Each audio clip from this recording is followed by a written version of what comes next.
All right, everyone. I will now call to order this evening's meeting of the Champaign County Mental Health Board, Wednesday, April 22nd, 2026, 5:45 p.m. in the Shields Carter Room of the Bennett Administrative Center, Urbana, Illinois. May I have a roll call? Jen Arez, Here. Alejandro Gomez, Here. Tony Nichols, Elaine Palencia, Here. Kyle Patterson, Here. Jane Sprandel, Here. Jen Straub, Here. John Paul Joachim, Here. Molly McClay. Here. All right, we are all present, so we have a quorum, so we can next move on to the agenda. The agenda is on pages 1 through 3 of the packet. Does anyone have any adjustments they would like to make, or would anyone like to move to approve? I move to approve. All right, Palencia moves to approve. Eras seconds. Any final discussion? Seeing none, all those in favor of approving the agenda as presented, say aye. Aye. All those opposed, same sign. The ayes have it. The agenda is approved. Next, we will move to the 2026 meeting schedules and allocation timeline. These are on pages 5 through 8 of the packet. No action is needed. Lynn, is there anything to share of note in this? There sure is. These look very different, and that is because our staff got very involved in trying to make our documents more compliant with the enhanced ADA standards, which were going to be required by Friday of this week. And we did it, and Leon did these, and they look amazing. And this was just a lot for all of us, but we were learning a lot. We know our stuff's not perfect. And then on Monday, the deadline was extended a year for ADA compliance. But this train has left the station. We're committed to accessibility, and our next step after we really understand the ADA compliance aspects is to try to make things look better and maybe be easier to read. So we'll get there. Anyway, I just wanted to call out the great staff effort on stuff like this. Thanks. Yes, and I would like to just give, if the board would not mind indulging me in a round of applause for the entire staff effort on this. I know it was an incredibly challenging and a huge lift to be doing during basically the busiest season, this part of the year. So I was commenting, I'd heard from other entities in the community that they were not nearly as ahead of the, or not ahead of the game, but not nearly as close to being compliant as our boards are. And that is all in great thanks to the staff. So I'm glad that it's time to fine tune and that we're not going to procrastinate to next April. So thank you. Do you want to add anything else? We might even help some of our coworkers. There are some departments that are have much bigger challenges than they expected. And even though they have an extra year, they might like some help. So yeah. All right. Thank you. Any discussion from the board? All right, seeing none, we will next move to the CCMHB acronyms and glossary. These are on pages 9 through 20 of the packet. No action is needed, but any updates here? It appears no. Any discussion from the board?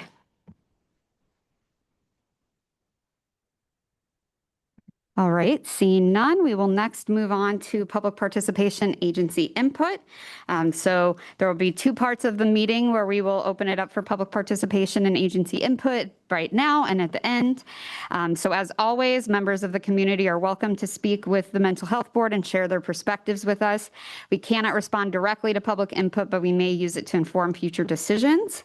If you would like to make public input, there are several ways to do so. You can approach the podium. You can fill out a comment card and bring it to the chair.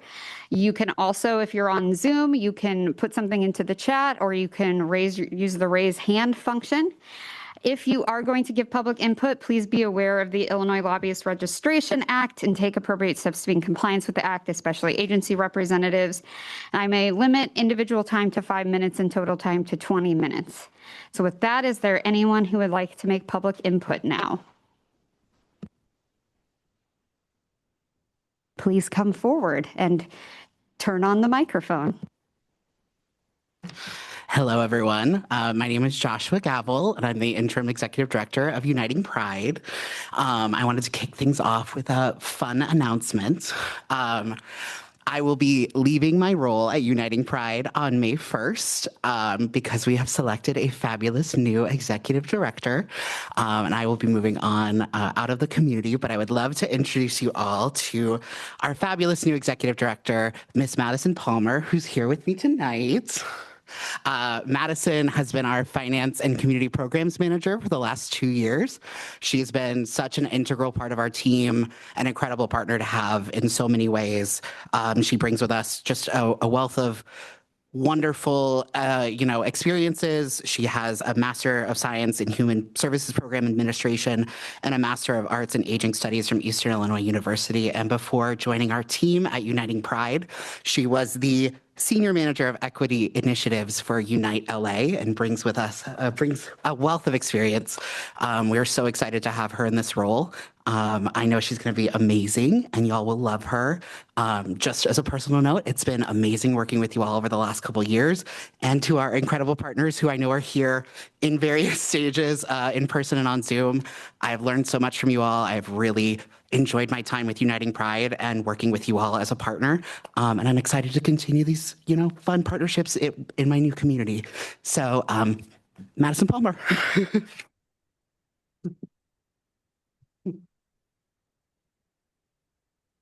Hi, everyone. Just so you can hear my voice, thanks, Josh, for the kind words. I speak for all of Uniting Pride and especially myself. Josh's leadership has been invaluable to me over this past year and a half at Uniting Pride, and I will miss him very, very much. As Josh said, I've been at Uniting Pride for 2 years, and I'm very excited to step into this new role. I've been in human services and nonprofit since 2019 and have spent time in Los Angeles doing policy, digital equity work, lots of community resource building. I've been in Champaign for almost 5 years now, and so I was back and forth between here and LA for a while, but working at Uniting Pride has been a joy. Being able to lead us into our expanded growth and the massive amount of growth that we're seeing over the last few years will be very exciting. And again, thank you, Josh, and I look forward to working with you all in the future. And thank you so much for everyone for the work that you do. Thank you very much. Is there anyone else who would like to make public input right now? In person or online?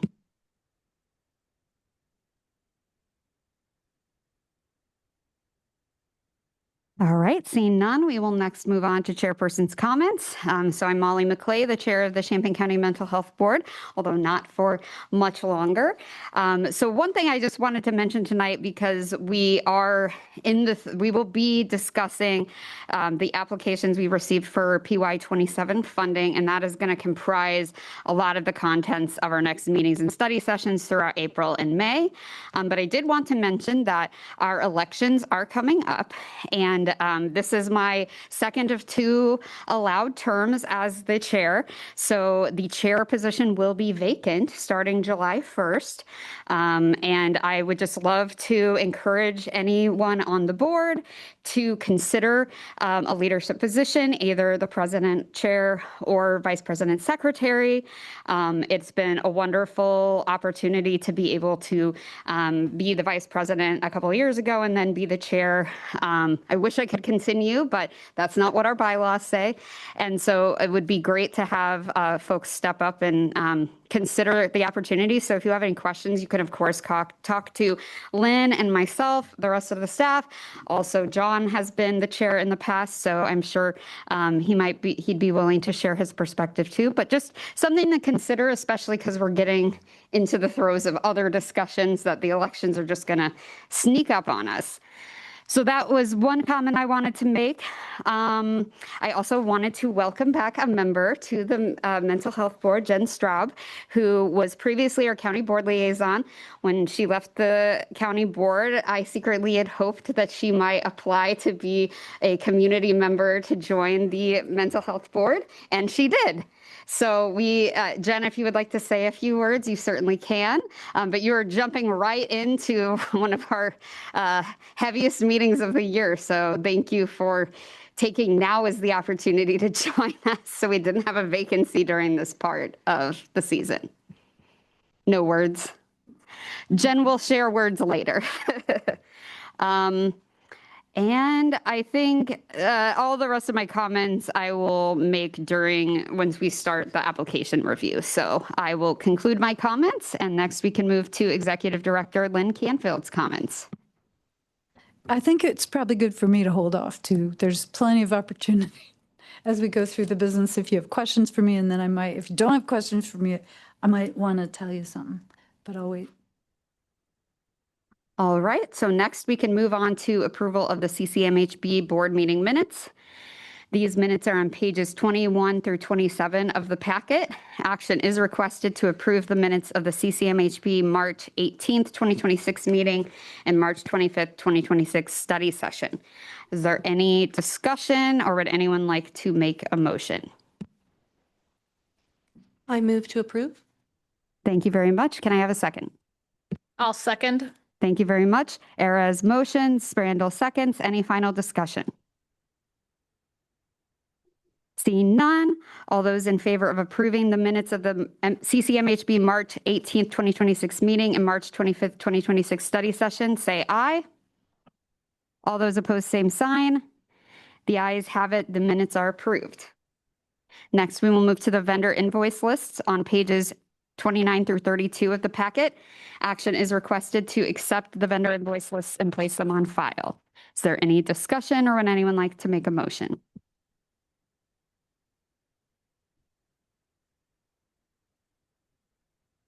I move to approve. Thank you very much. May I have a second? Second. Thank you very much. Era's motions, Joachim seconds. Any final discussion? Seeing none, all those in favor of accepting the vendor invoice lists and placing them on file, say aye. All those opposed, same sign. The ayes have it. The vendor invoice lists are accepted and placed on file. We are moving right along. Next, we will move to new business. There is only one item of new business, and that is the draft 2025 annual report. This is on pages 33 through 97 of the packet, a draft of the CCMHB annual report for fiscal year 2025, so not program year 2025, fiscal year, is included for board review and approval. There is a decision memorandum requesting action, and the potential motion or motions are on page 33 as well. So I will turn it over to Lynn to give us a little rundown of this report. It looks like a lot of pages, but you've seen everything but one thing in here before. They actually look a little bit different because we did have to make some changes to be fully compliant with ADA for some of the reports. Like some of it is current and applies to programs that continue. So those things we had to take care with. The only new piece of the annual report, the only thing you haven't seen so far, is the president's report. That's a letter from Molly. It's the first couple pages in the report. Everything else you've seen. We did do something, like I was kind of sad about it, but then I thought it looked pretty good. In the appropriations by category and demographic and residency data, those have usually been pies. But this time, because we couldn't solve some of the issues around making sure your pies stay accessible when you convert them to a PDF, we redesigned the financial reports, and you haven't seen those yet. I'm sorry, I misspoke.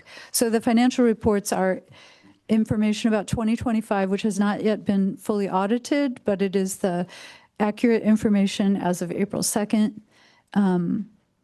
for the fund, the Mental Health Board Fund, the Special Initiatives Fund, and then all the payments that went to agencies. And you've seen all these things before, and you've seen the 3-year plan before, even though they're slightly reformatted for compliance. But this is what happened with those charts. It's, if I can get to it. And I apologize if you really like those pie charts. We know we have to get there, but we did this. Just a list of, what the categories and subcategories are that we've looked at traditionally, like how much of the total appropriations go to mental health services, how much are for blends, like it's usually MI and substance use together, and then how much for developmental disabilities, and then how much of the total goes per age group, and then service type, which is a little tricky because a lot of the programs that you're funding have mixed service types, which that's working out fine. It's just when it comes to summarizing like this, it's not always easy. And so I think the key is if you want to look at it over years, you put all the annual reports together and you can see some trends, and we could make that easier. But anyway, after I did this, I didn't miss the pies that much. I felt like I can kind of understand it. So sorry about that. But I think you did see the pies for these a long time ago, but I can't repeat them yet because they weren't accessible. Anyway, that's it. Thank you very much. An excellent work. Oh, I'm sorry, I didn't have this up on the screen. I'm just scrolling through it all by myself. Sorry. I believe that the report will be shared with the Illinois Department of Human Services, members of the Illinois General Assembly who represent our county, and the public, which will be posted on the county's website and an announcement in the News Gazette. And very excellent work from all of the staff to compile this. Is there any discussion from board, or would anyone like to make the motion on page 33? I move to approve. Can you read the whole thing? Sure, yeah. Let me get back to it. All right, so I move to approve the Champaign County Mental Health Board Fiscal Year 2025 Annual Report as presented. I'll second. Thank you very much. Era's motions, Sprandel seconds. Is there any final discussion before we vote? All right, seeing none, all those in favor of approving the Champaign County Mental Health Board Fiscal Year 2025 Annual Report as presented, say aye. All those opposed, same sign. The ayes have it. The annual report is approved. So next we will move on to reports, more reports. So our first item is typically staff reports, but these have been deferred as the staff are incredibly busy working on all of the different components of the funding application review. So next we will move to the evaluation capacity building project update. So we will have an oral update from the team. And as always, there is a link to the resources, specifically the microlearning videos listed in the packet. So Dr. Dariotis, please share your update. Happy Hump Day. Happy Hump Day! You stole it from me. Oh, it's okay. It's all right. I'm just inspired others.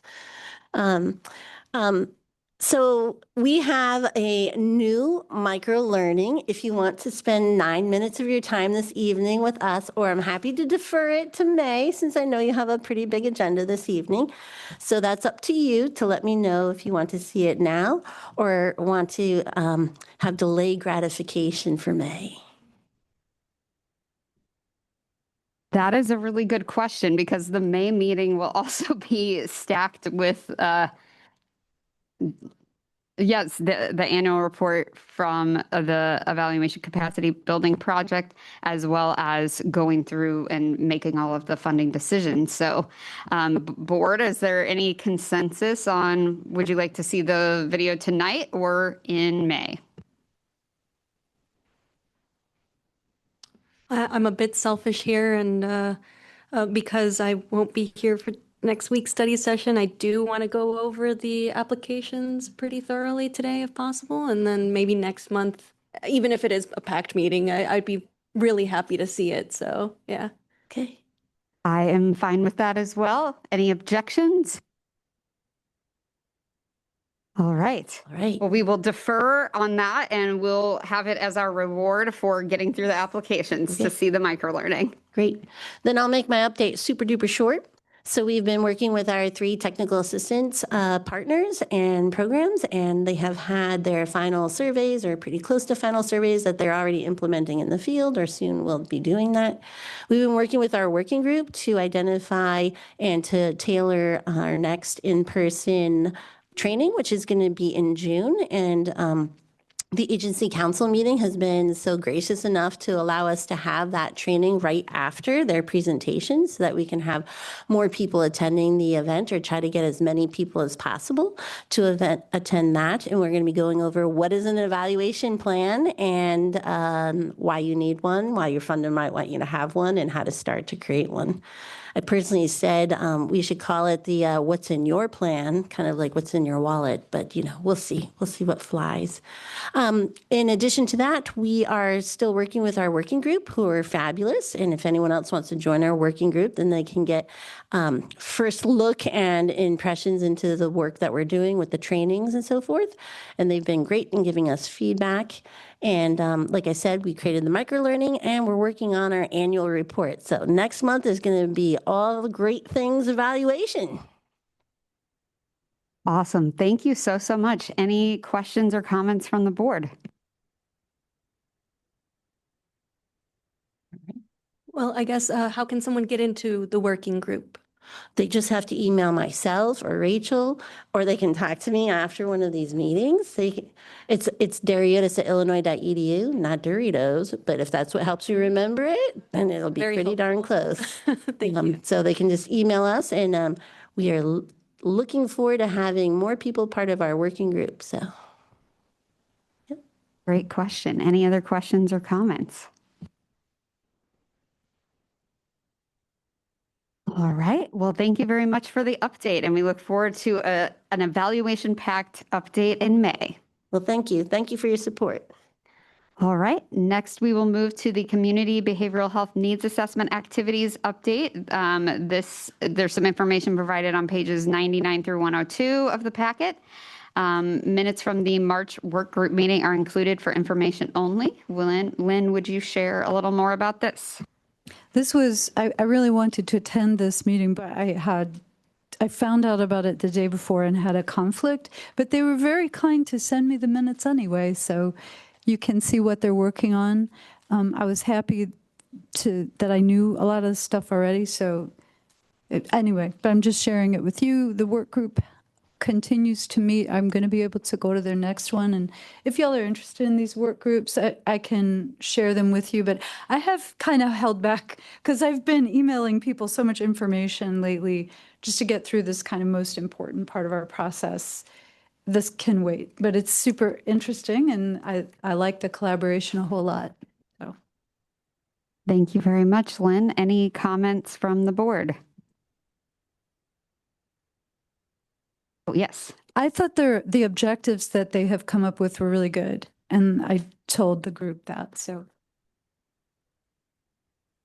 Thank you for that additional comment. Any discussion from the board?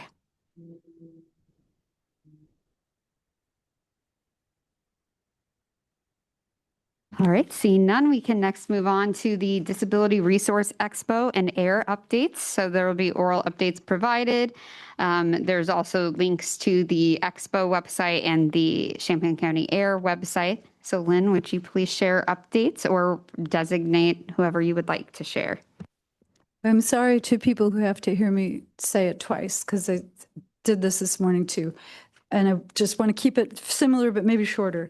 So the Expo update is we do continue to work with a very small group of people who've been involved in the planning of expos. But the day after the last board meeting, one of our key people passed away. And so two things have happened. Like, we don't know how we're going to cover not just the huge institutional knowledge that goes with her, but also like the actual activities that she was willing to do. And so there's that crisis, but I think also we've all been kind of sad and thinking about that first. So our planning is not it's not stopped, it's just paused because that was really important. And we'll pick it up again. So on the other hand, the update on AIR, the Alliance for Inclusion and Respect, is that we did participate in the final Ebert Fest. The thing that's most interesting and tangible to me is the art show that they have let us host within the festival in the theater, and the people who come to see the movies have been so kind to the artists and like purchased all kinds of stuff. So there was just a really great vibe in that room. The artists also have somehow created a real network and make their own plans about art shows that they're going to do. They don't really need us. So in some ways it's been kind of like mission accomplished. What can we do to support whatever the next level of this kind of inclusion work is? So that was just really nice in contrast to like the sadness of losing Barb Bresner. So anyway, that's my update. Thank you very, very much, Lynn. And we are definitely feeling this loss in our community. So are there any comments or questions from the board?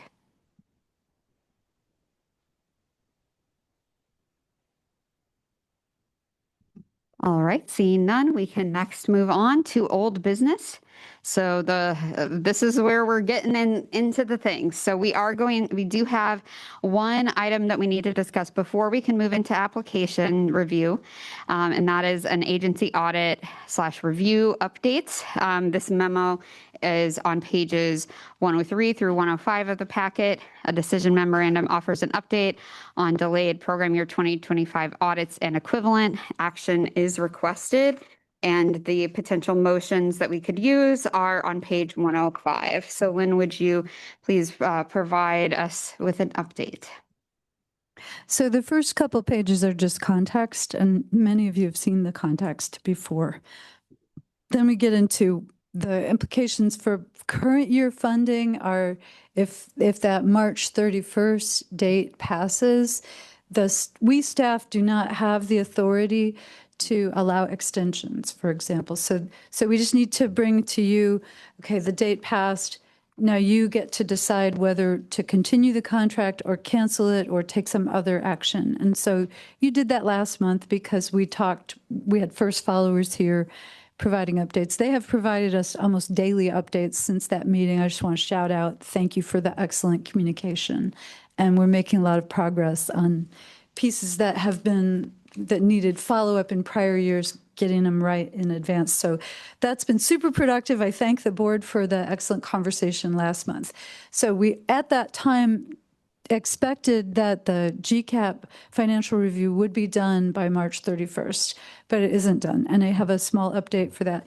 So that is the implication for current year funding, that we can't decide this for you. You have to decide whether to continue the contracts or cancel the contracts or take some other action.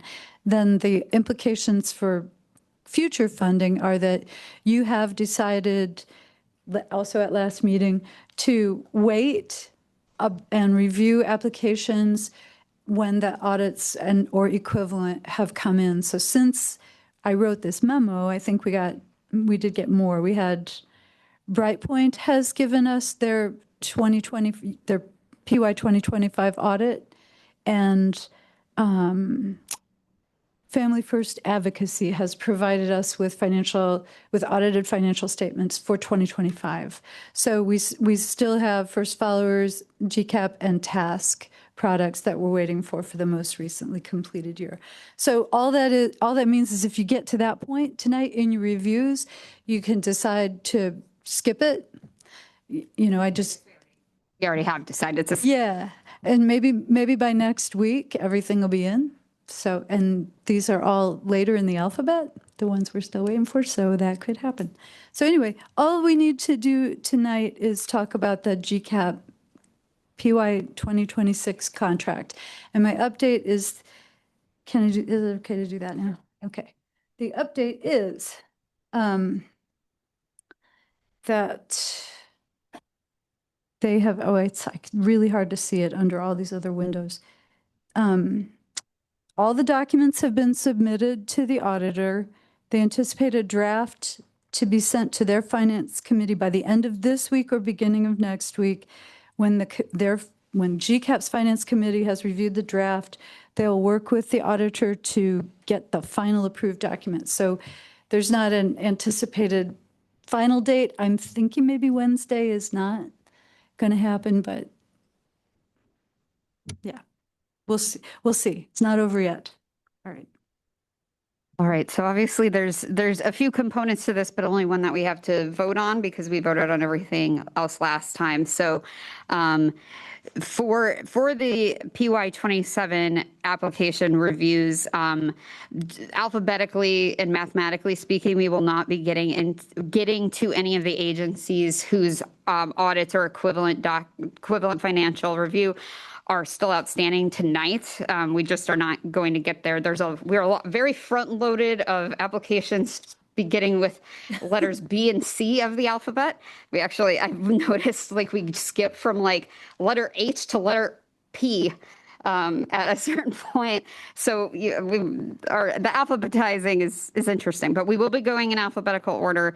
So at the study session next week, I just would implore any agencies whose pieces of this are outstanding to get it in as soon as possible so that we have a chance of reviewing it on April 29th. Otherwise, it will have to be deferred until May, assuming the audit or financial reviews or equivalent come in May. So I just wanted to mention that, but we already did decide those pieces. So tonight, the only one that had previously been outstanding that we would cover tonight is Brightpoint, and that one did come in, so we can review that one tonight. In terms of the PY 2026 contract for GCAP, we do have possible motions to continue or cancel.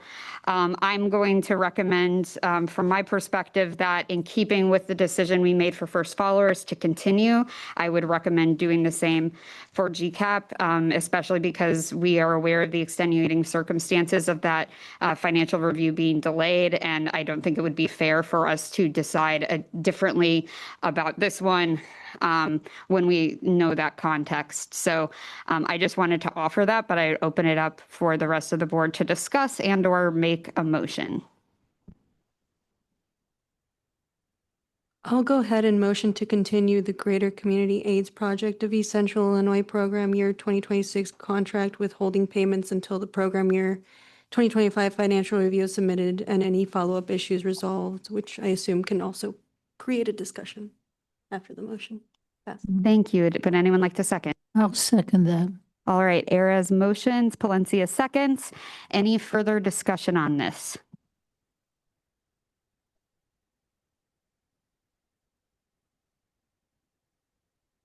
All right, seeing none, the motion has been clearly stated. May we have a roll call vote?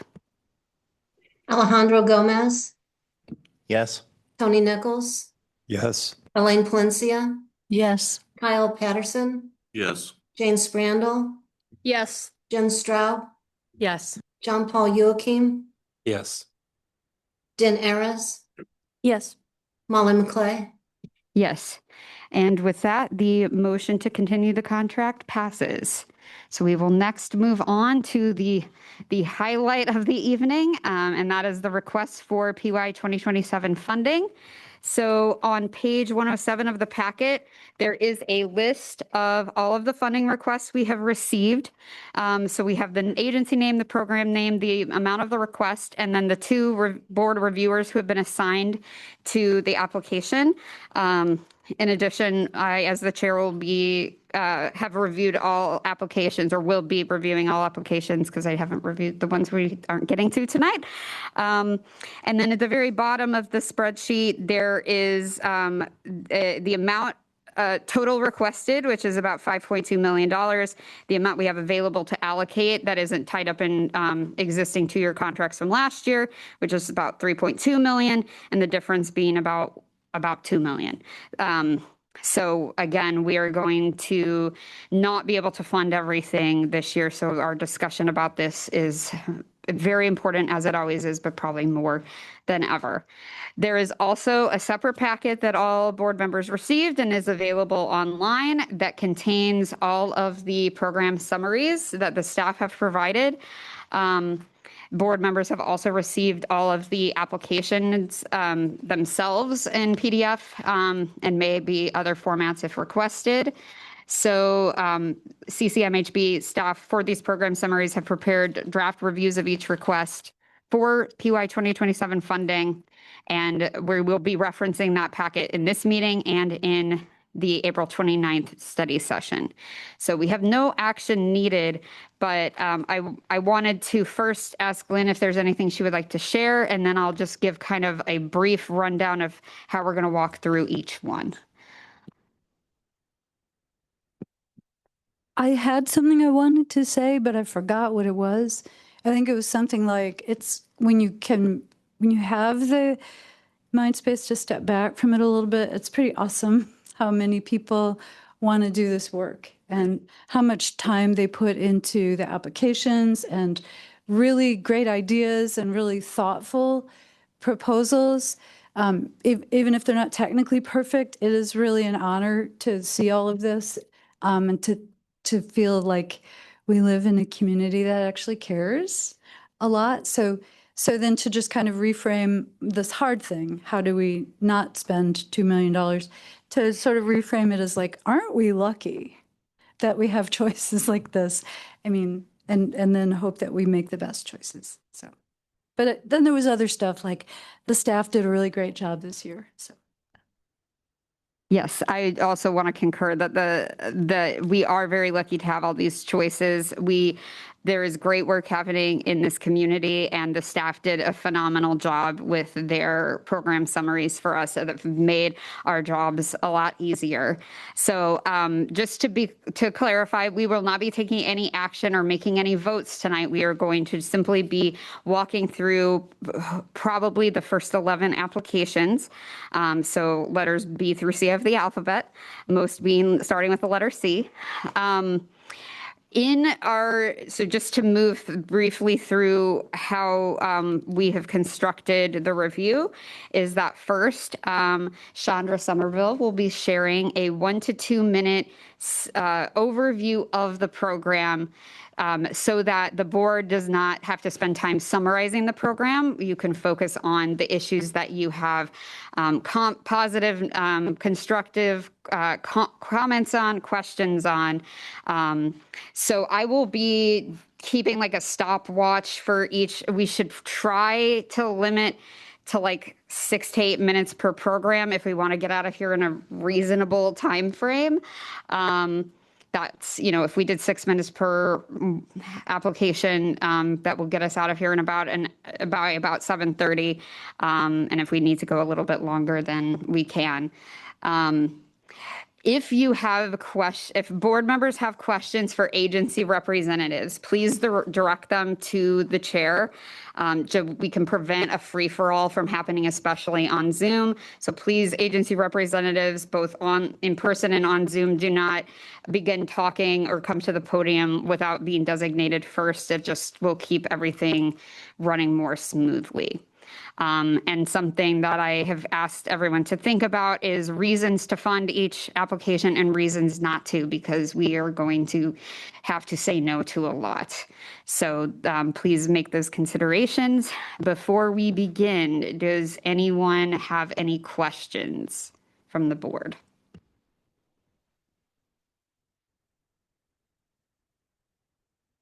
All right, well, we will kick it off. So I will defer to Chandra to share the first application overview. Good evening. We have Brightpoint Healing Beyond Violence. This application was reviewed by Elaine Palencia and Kyle Patterson. It's a new application from an agency not previously funded by the Mental Health Board. The request is for $217,000 and $106 through the budget forms are hard to interpret. Though the budget forms are hard to interpret, it fills a gap where funding is predicted to go away on October 1st. focus on children and families impacted by violence, aligned with the priority for thriving children, youth, and families. The recent audit has been shared.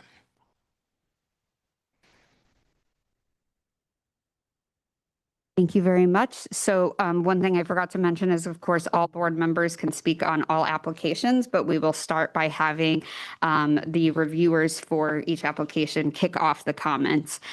So Elaine and Kyle, however you would like to proceed. Okay, well, I'm going to start. As Chandra said, this is a new application, and it's a very well written application, except for some kerfuffle in the numbers that the staff has noticed. And but first I will say that there are a lot this used to be the Children's Home and Aid, founded in 1883, in that great progressive era that founded so many of these agencies. So it's been around a long time. And they are rebuilding parent-child attachment through trauma-informed therapeutic interventions for families and children that are culturally and developmentally appropriate. The children's services are always in person, or often the family's home, though there is a virtual option. And the people will engage in services for 6 to 18 months. In their longer application, not this summary, they made the point that this is the kind of work that the other one does. I'm blanking. You know what I mean? Courage Connection. Courage Connection. And but that they have more resources and so could expand those services. As I look through this summary, I don't see a number in the measures of utilization for service contacts. I did look at the longer one too, so I wondered about that. They intend to have the treatment plan clients would be 50 receiving behavioral health services, and then the non-treatment plan clients 50 also, and community service events per year. But I didn't see service contacts. Is that somewhere else? It's not required. I know, but Oh, okay. but there it is. I'm Yeah. just saying, because so many times that's there. So I didn't see that. So so it's a well-written application. They're doing good work. They have a lot of experience in this. They have centers over the state. The one thing that I think about, because we are going to come up about $2 million short, is that they have a total budget of over $92 million. You know, it's a large organization, and they are fearing, as many agencies are, a loss of federal funds, especially. So it's not. I'm not saying they don't need the money, because what they also they got $230,000 from McLean County Mental Health Board, so they get these. For the local things, they request money, but that's something maybe to consider. And the staff here, noted there's a total agency budget of $1,194,000 and a total program deficit, and I don't know what that means. The mental health board. Our mental health board budget that we would be working with is balanced. But our staff seem to think there might be errors in the financial plan. So that's kind of up in the air. That's all I have to say. Those are calculations that are automatically done with when people are filling in their budget forms. So it doesn't always even if they're accurate, doesn't always tell us the whole story. If they're accurate, we might have follow-up questions. Yeah. But it is true, as you're pointing out, sometimes those result from just mistakes in the way the forms were handled. Yeah.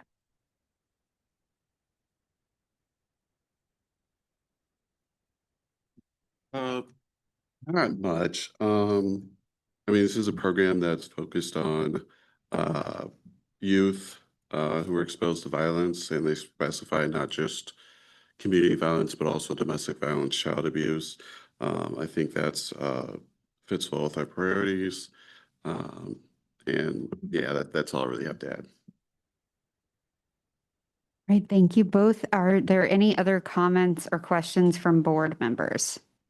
So I have a question, I guess, for staff.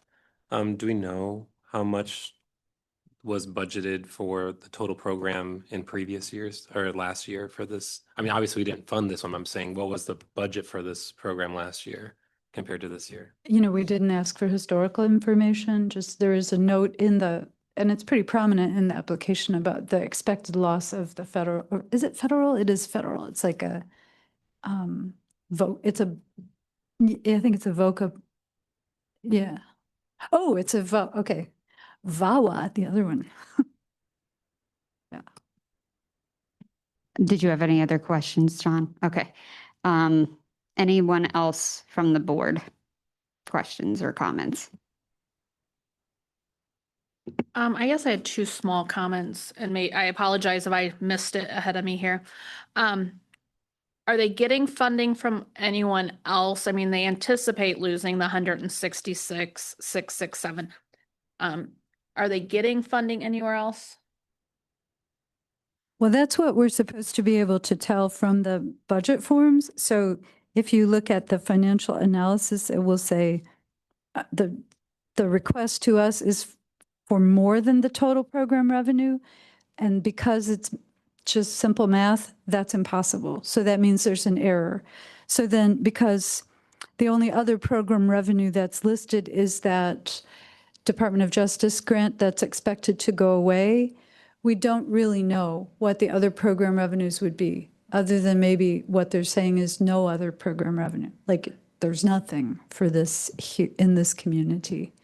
And if they're, you know, if they have funding from McLean, that can't be used here. So it's So possibly if we were to not be able to fund this, they may not be able to run this program in Right. Champaign County. right. And then one other question on outcomes and targets. I noticed that they're only at like 50% on these. And oftentimes I know that's based on the individuals you're working with, if they buy into the programs, if they continue to attend. I guess when I initially looked at it, I thought 50% seemed like kind of a low anticipated outcome, but I thought maybe I'd missed something on that also. Thank you. We're approaching 9 minutes, so I'll try to keep my comments brief. So why should we consider funding this? I do want to highlight the quality of the intervention. Parent-child attachment therapy is an evidence-based intervention. It's a good quality intervention, and it is an existing service that may go away without funding to step up to support it. Reasons to consider not funding it. I am wondering if there's mission creep or duplication with Courage Connection services, especially since Courage Connection is the designated Illinois Coalition Against Domestic Violence program in our county. I'm also wondering about how they differentiate between because this is also present in Vermilion County, like how do we make sure what we're funding is only for Champaign? I am concerned about the financial forms. This process is not an opportunity for agencies to correct mistakes in the applications. And this year we have to have higher scrutiny on the applications if it wasn't right the first time. That may be a reason to not fund. We also might need to consider not funding any applications that are new to our board this year. That said, this is a program that is currently running, so losing that would be difficult. And the audit was not turned in at the time that the application was submitted, so even though it's in now, it was late. Any other comments from the board?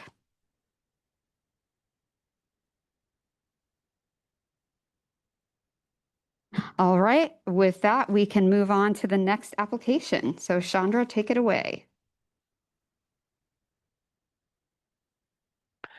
This is Champaign County Regional Planning Commission Homeless Services System Coordination.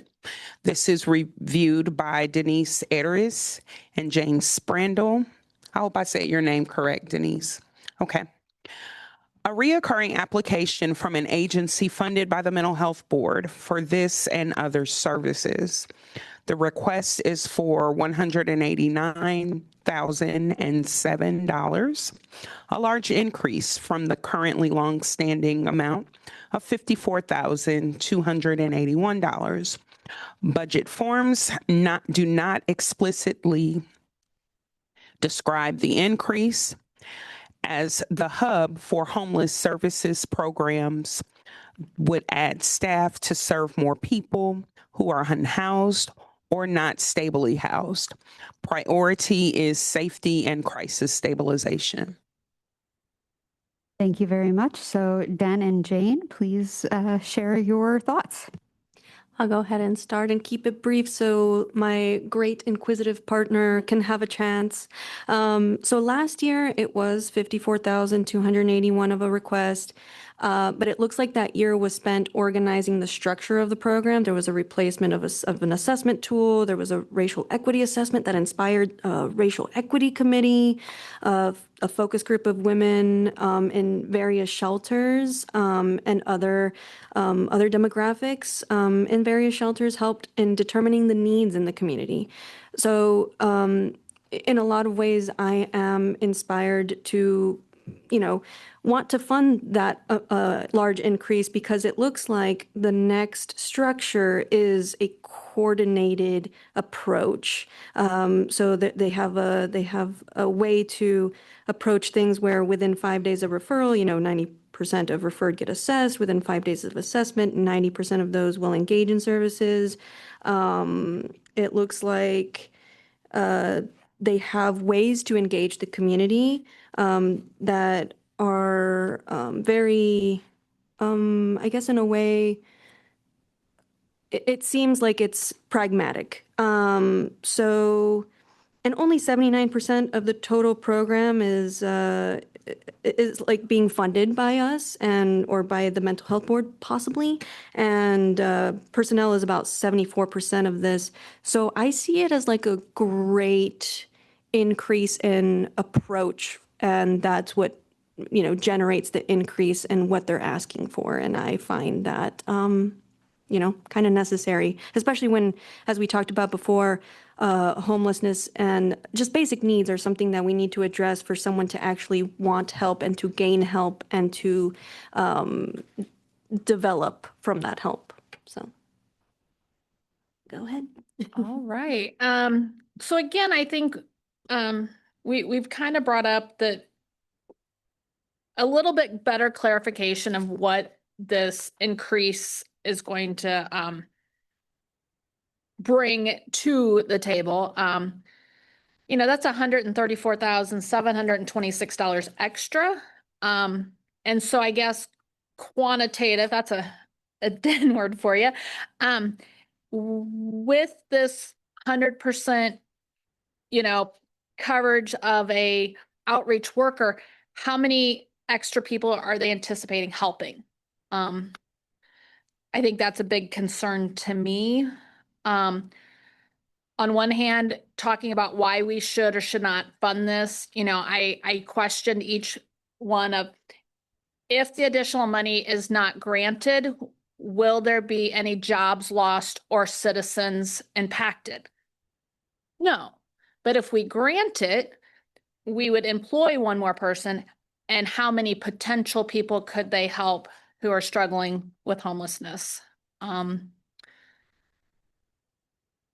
underlined coordination that impact on individuals served. The system is hard to navigate. And if it means getting one more person out there to help people who need help or people who are helping people who need help, I'm all for that.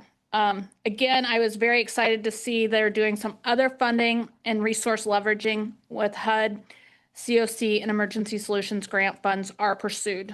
That impressed me that they're obviously trying to pursue other grants rather than just, hoping we can come through and are difficult times. Oh, one more thing was, so we're trying to do a full-time person to be hired. What is the scenario if we can't find the perfect candidate? Because we've seen this in numerous agencies where they go after someone to fill a role, they can't do it, so they return 6 months worth of the funding because they didn't have anyone because they couldn't get someone hired. So that is a concern. All right, thank you both. Any other questions or comments from board members?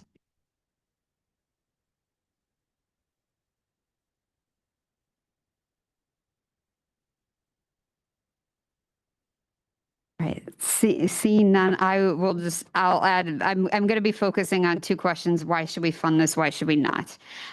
So why should we fund this? This program meets an important priority around homelessness services. And we've been talking about that as something that the board really cares about and is foundational to mental health. It's also an important hub for coordination in this community. Also, this agency is historically very easy to work with, very responsive, gets things in on time. I don't remember ever having an audit issue from them, except potentially one caused by the larger county issues. So definite reasons to fund it. Why should we not, or why should we consider funding it at a lower amount? I think that question of like, this is a large increase. I think we found some level of justification for it, but that wasn't maybe necessarily explicitly stated in the application as well as it could have been. So I also would like to see more maximization of funding sources so that 79% of less than 75% of the program budget is being asked of from us. So we might want to consider funding this, but maybe not the entire request. Any other final comments from board members?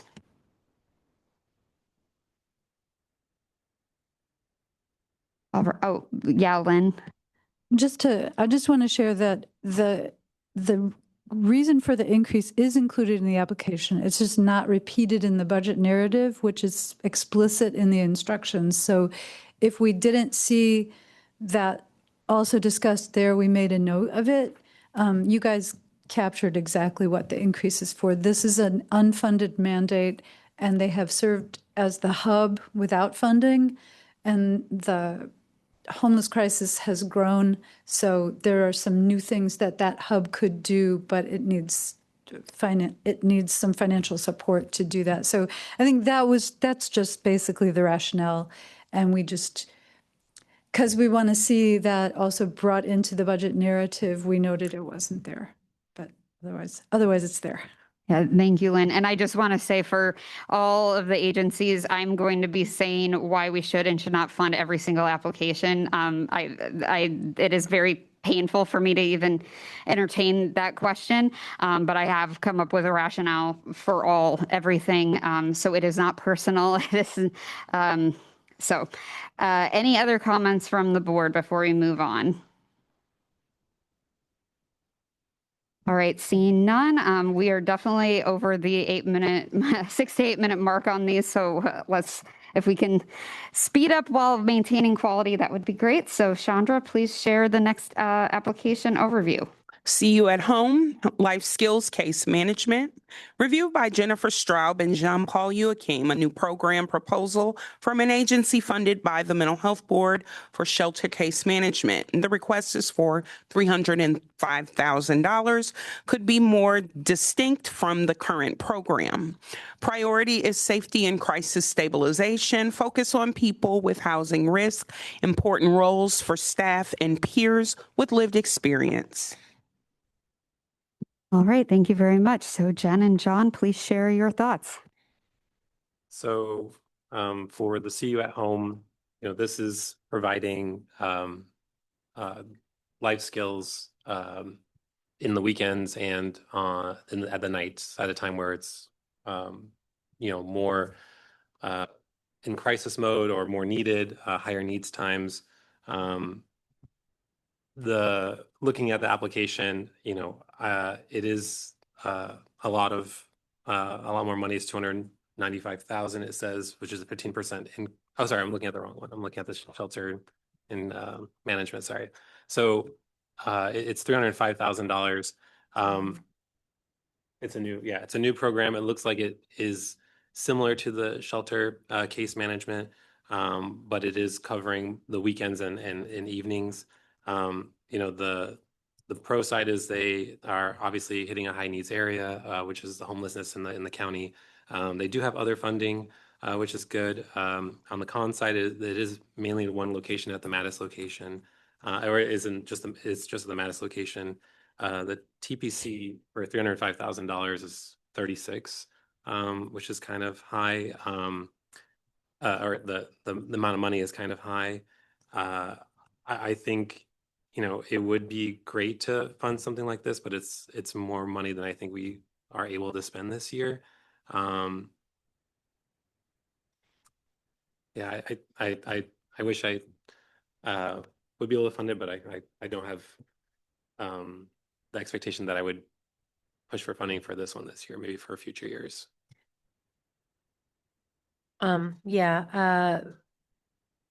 Goodness knows I have voted a lot of times to give our friends at See You at Home money, and this looks like a great plan. We definitely need much more case management in our county when it comes to recovery, when it comes to housing, when it comes to the life skills that we need to keep people in housing. I worry that it's difficult to measure some of the goals that are listed in this application, and that the measurement tools listed are pretty like based on observational, I guess. It is a lot of money for a brand new program. And one of my concerns is that we fund the programs that we are already funding at this time. So those are my concerns. Any other comments or questions from board members?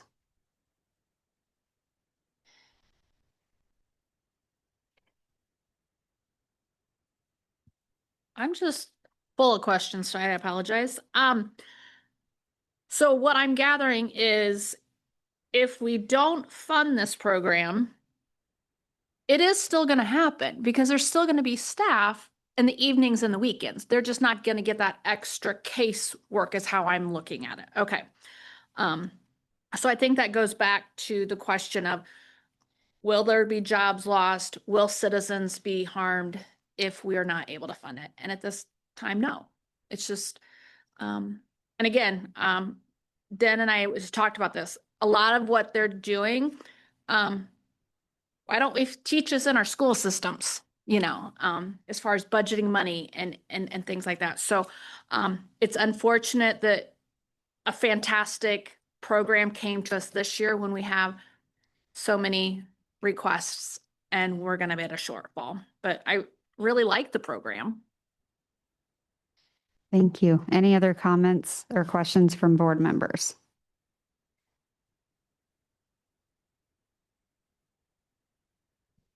All right, I will share. So reasons to consider funding it.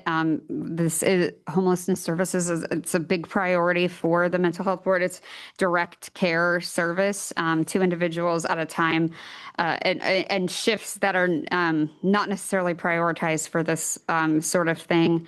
It seems like an innovative program and an agency with a longstanding reputation, and we funded one of their other programs for a long time. Reasons to consider not funding it. I concur with my colleagues. I also know that elements of this application were very duplicative of their existing program that we fund. And I know we had a situation like that last year with the application, and I would hope that, if we are not able to fund this, that they would come back, improve the application, and apply in the future.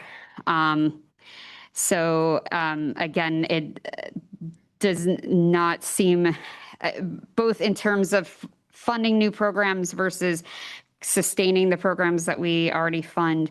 I also am not sure that we can fund that this year. Any other final comments? All right, seeing none, we did that one in about 6 minutes, so we'll move to the next one.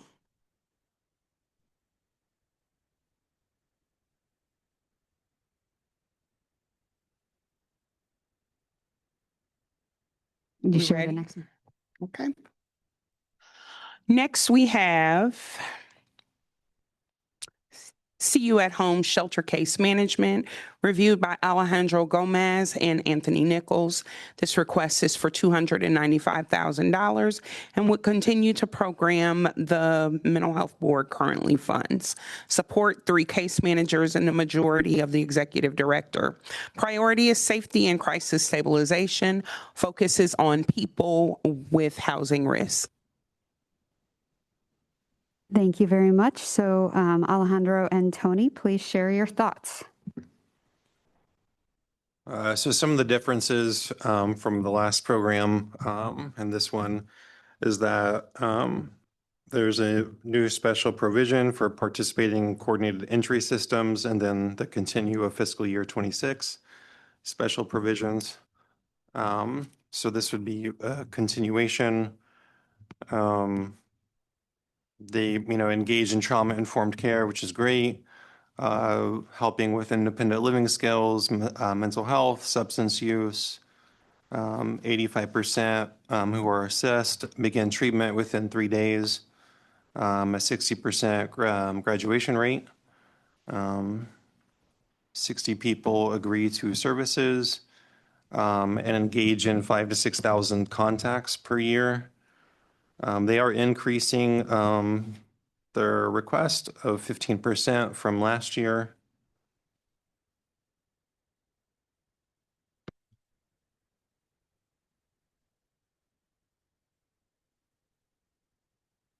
Thank you.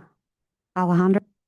Nothing to add. We split ours, so way to Okay, be efficient. perfect. So no more comments from either of you? Any other comments or questions from board members? I do have just one comment, and that's that even though their outcome 1 target is usually 60% of program participants will graduate, for their last time, it looked like only 25% graduated, with an additional 12.5% of clients exiting early. I just wanted to note that in there. Thank you. Any other questions or comments?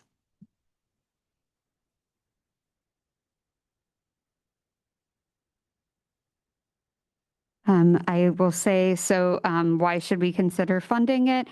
This is a fundamental program, primarily supporting existing personnel, serving a major priority of the board in the least restrictive way. It's a well-liked program. I think if we were going to choose a program to fund versus not fund from this agency, it would be this one. I also find that the amount increase that's being asked for is like fairly minimal compared to some of the other applications that we have. So those are some considerations. Reasons to consider not funding. I would like to see this agency expand their funding sources beyond CCMHB and potentially have a little more involvement with the the overall system coordination in the larger community. Any other comments or questions from board members? And also staff, if staff have comments, they can definitely chime in with the board too. All right, seeing none, we're getting shorter and shorter with these. That was only 4 minutes, so we will next move on. So Chandra, please share about the next one. See You Early is reviewed by Denise Aries and Jane Sprandel. This request is for $86,701. Will continue a program the Mental Health Board is currently funding. Priority is very young children and their families. It includes a developmental component and was also reviewed by the Developmental Disabilities Board. All right, thank you very much. Hold on. I'm sorry, it's another page. Sorry.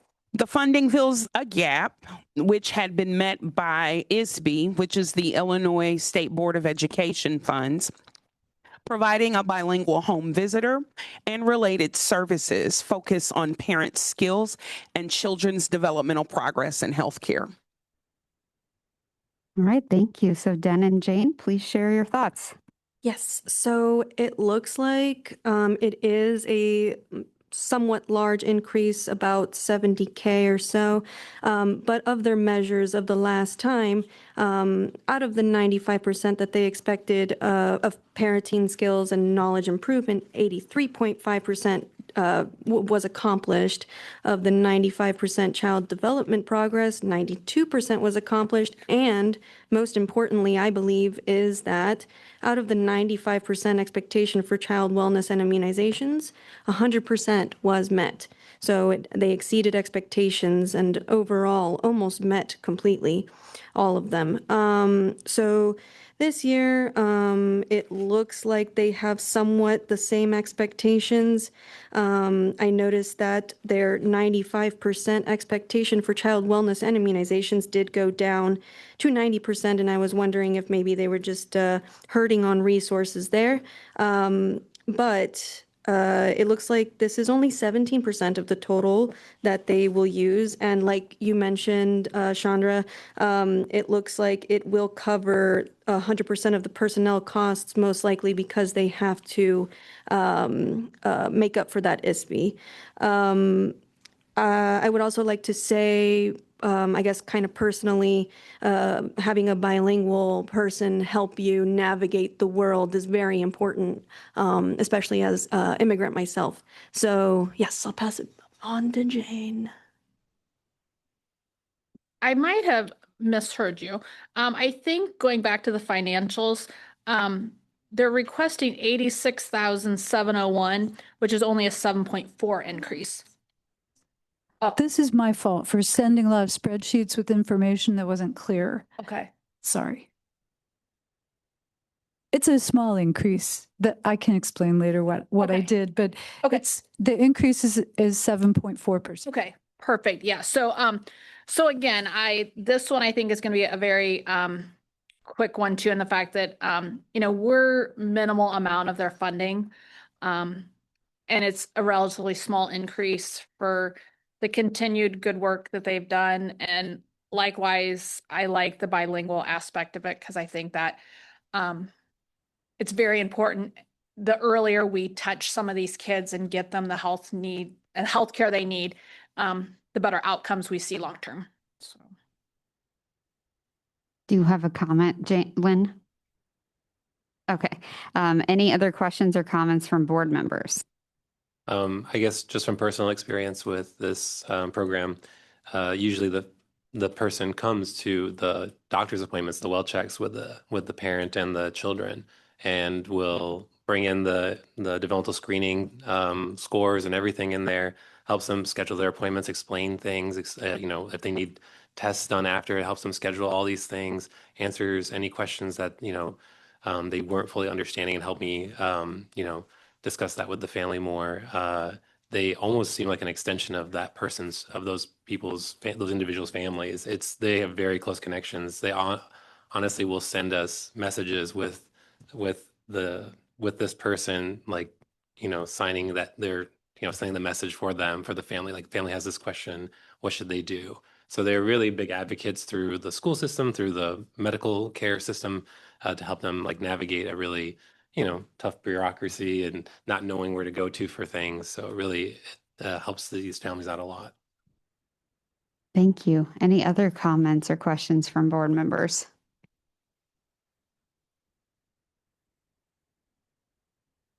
Lynn, did you want to share your comment? This and the next application are part of the sometimes confusing obligation the Mental Health Board has to spend some money on developmental disability services. So the DD Board reviewed both of them this morning, and they made a number of very positive comments, including that we understand that at this age, a true IDD diagnosis isn't even possible. They saw the developmental value in this program and the next one. So if, they're really okay with you, and like they're kind of I'm telling you from them, recommending that both of these could use up the full DD set aside that you have.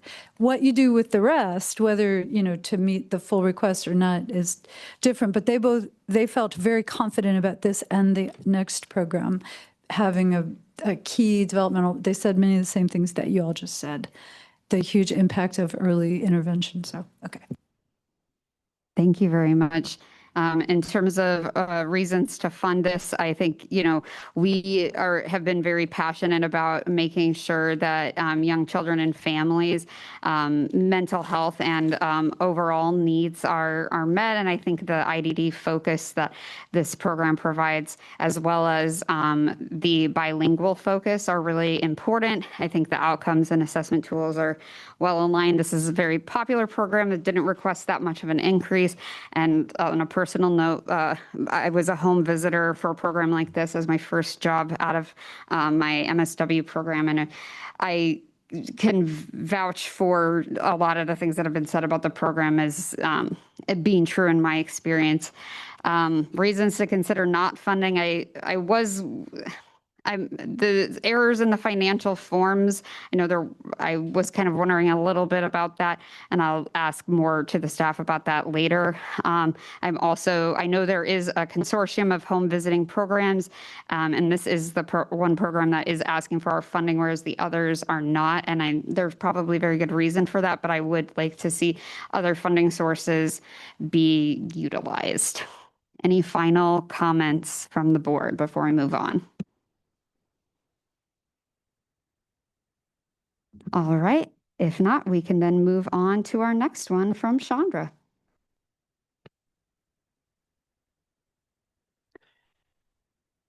Next, we have Champaign County Head Start, which is Early Childhood Mental Health Services.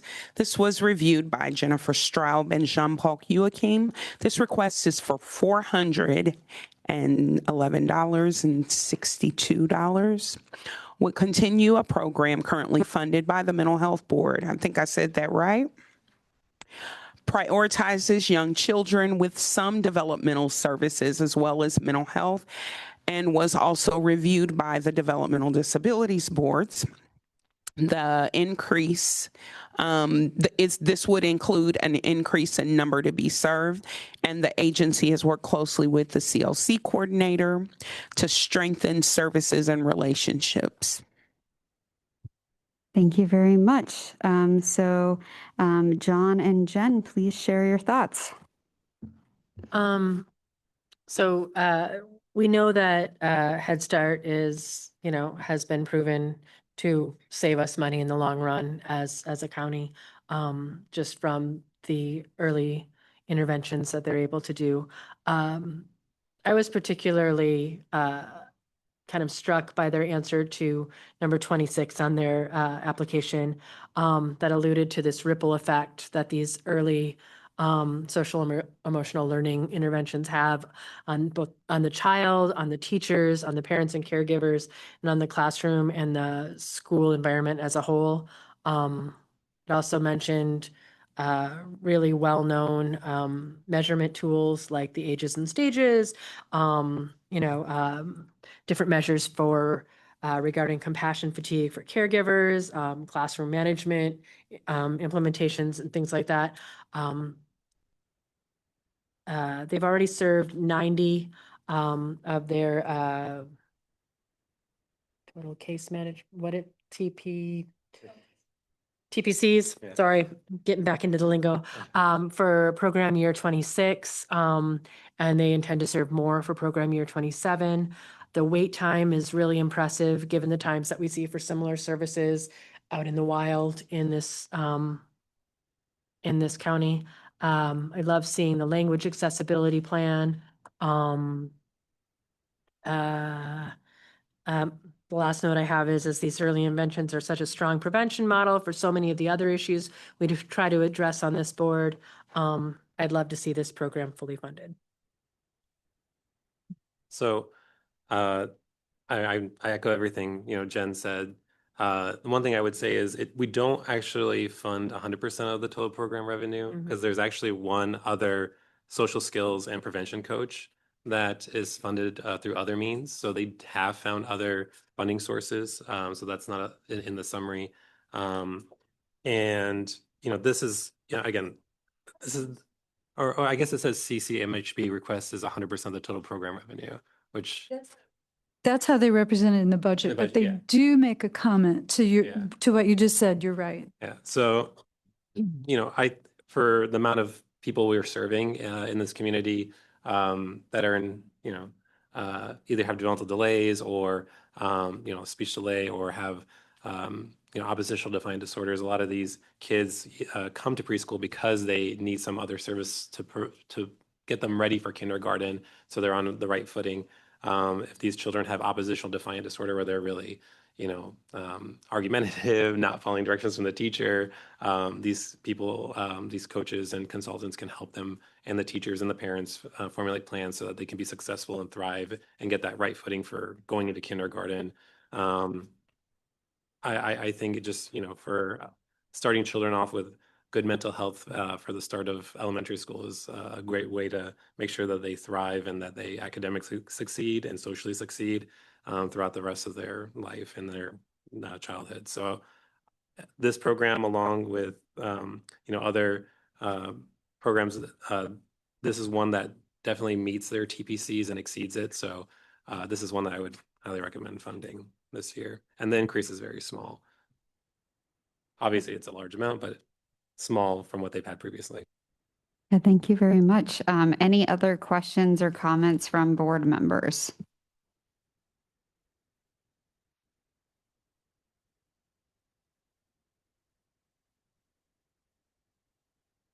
I did have a question for the staff, because I know there was some discussion about if the increase was justified by the application. Could you summarize that discussion? This one, it is. This one is, but it's also not a very big increase, and a lot of the increase has to do with the change in the indirect cost calculation, which is out of their control. We will have a similar indirect cost increase outside of our control. This is the purchase of financial services. Anyway, we brought this up last year that person is missing from the revenue and expense forms. So I might ask them to fix that, because it's cool that they have other funding for a whole staff person. But otherwise, I think this was not missing. Did we say the budget narrative doesn't have it? Full detail on, no, I think it's okay. Did we say that it wasn't fully justified? I would need to go back deeper. I would need to go look. I think there was a little bit of discussion about that, maybe some not consensus on it. If Chris Wilson didn't see the full justification and I did, it could be because I heard about it from someone involved in the calculation of indirect costs. So I had the coming information and he didn't. Thank you. In terms of why we should fund this, we are prioritizing early childhood mental health as a core priority. And as Jen mentioned, this is preventative of other issues that we also have, funded services around. It reaches a large group. It has the IDD focus. It's a good quality service and not a huge increase. Reasons to not fund, I guess, that piece around, are we the comprising the entirety of their program budget or not? It seems like it's a little bit, because of this other staff person potentially being funded in other mechanisms, that's questionable. But I guess I'm wondering why the district will not step up and fund some of this. Why is the mental health board being asked to fund the entirety of this early childhood mental health program when this should be an important imperative of other city and county entities? So that's not really on the program itself, but it's a larger question that I think is worth saying. Is there any other final comments or questions from the board? Yeah, I don't know if I'm being redundant here, but based off of what y'all were just talking about, it does say all other expenses appear to be appropriate and necessary and are supported by reasonable explanations in the budget narrative. And then this part, no narrative is provided supporting the increase request, but the proposed number of people to be served is increased. So if that was the question, that was there. Yeah, I remember that now. Thank you. Anyone else?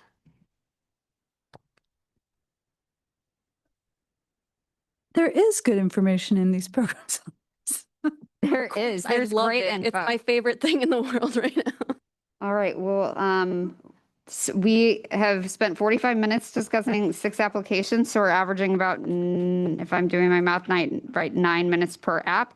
But we have done more than half of the ones we're going to do for the evening, so we can next move on. So Chandra, please share about the next one. City of Champaign Township Stride Shelter Behavioral Health Program. This is, I think the next one's healthcare consumers. oh, sorry. No, that is not your fault. I got a highlighting thing happening over here and it was highlighted, so I apologize. Champaign County Healthcare Consumers Disability Application Services, reviewed by Elaine Palencia and Kyle Patterson. This request is for $121,000 and would continue a program currently funded by the Mental Health Board. The priority is access and care, focusing on benefits acquisition at the time when this is becoming more difficult to do alone. One of the application services staff members is now an attorney. All right, thank you very much. So Elaine and Kyle, please share your thoughts. All right, as she said, this is already an existing program. I think we've been funding it for several years now. We account for, I think it said about 56% of the budget of this program, and most of the budget is going towards staffing. I think this is a really important program.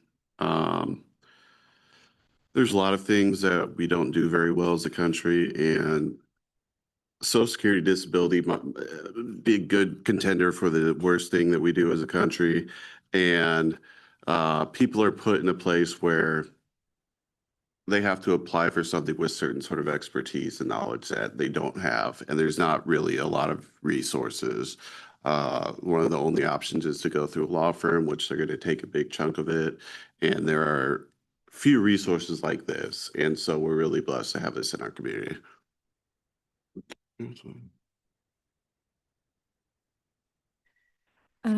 Well, I will agree, having applied for SSI for a family member years ago, I remember thinking at the time that I had by that time been an advocate for people with disabilities for years. And without that, and without the level of education that I had, I thought, no, but you couldn't do this. I mean, it was just, it was very difficult. And this application makes the point that there is a higher rate of approval of these applications for people who have advocates.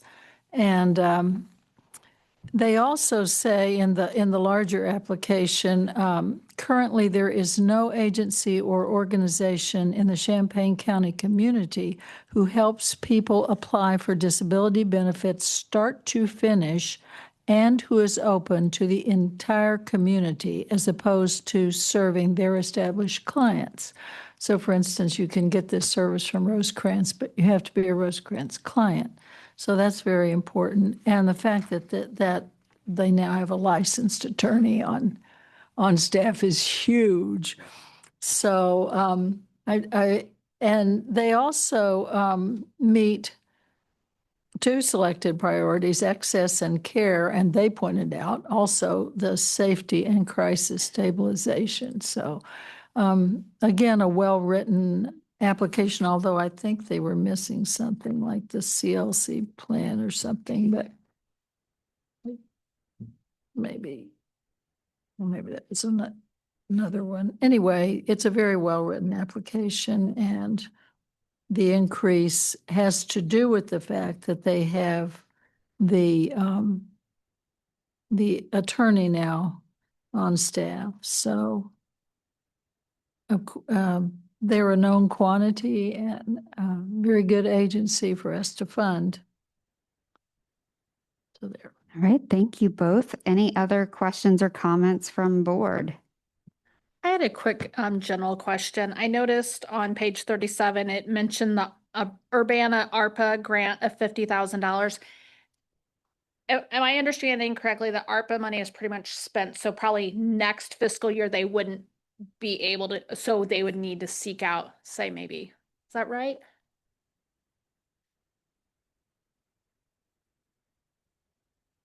Anyone on the board who can speak to the ARPA situation? I mean, I think that it's gone at the end of this year, but that might not be right.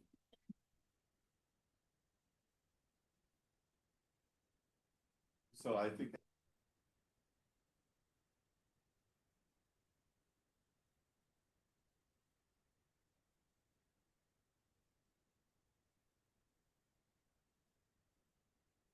It sounds like there's interest available from the past. Sorry, some of this occurred off microphone, so I'm just for the record. Okay. Are board members wanting this clarified by the agency? Yes, please. All right, please come forward and if somebody could, Jane, I think it was your question. Could you just like restate the question? Because we've been trying to discuss it amongst ourselves, but.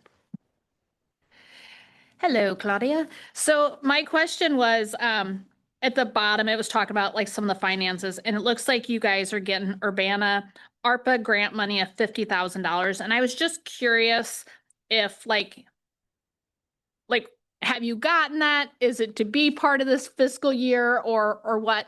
Or is this something maybe next year you might say, hey, we need an extra 50,000 because we lost this funding? So I was just kind of maybe thinking to the future, unfortunately.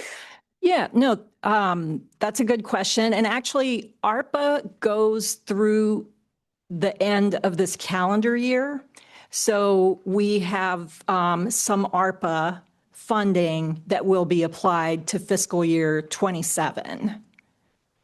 And then those funds go away. They cannot be, you have to use them or lose them is how that goes. So. Thank you. You're welcome. So then I guess as a follow-up, what other funding sources are you seeking to replace the ARPA funding once it is gone? I feel like I'm doing a pretty good job of getting additional grants.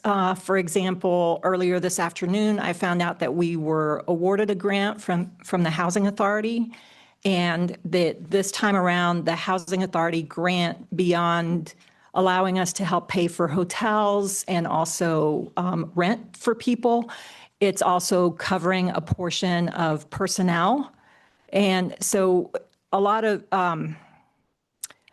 a huge proportion, I'll have to check the data and let you know later, but a huge proportion of our disability clients are actually homeless individuals. Not all, but a huge proportion. And so some of the staff who are working on the disability applications, who also do the housing navigation and so on, will be able to be partially funded from this Housing Authority grant. So, we're trying to expand, seeking other sources of funding. Thank you very, very much. Are there any other board questions for Claudia while she's up here? No, but I just want to correct something. 2 of my pages stuck together. Your CLC plan is fine. Thank you. I was going to say, I'm certain I did that, but thank you. It was the next people. Thank you. I had a little anxiety there. Thank you. I was going to defend you next. Thank you, Chandra. All right. You're welcome. Right. Thank you very much. Any other questions or comments from the board?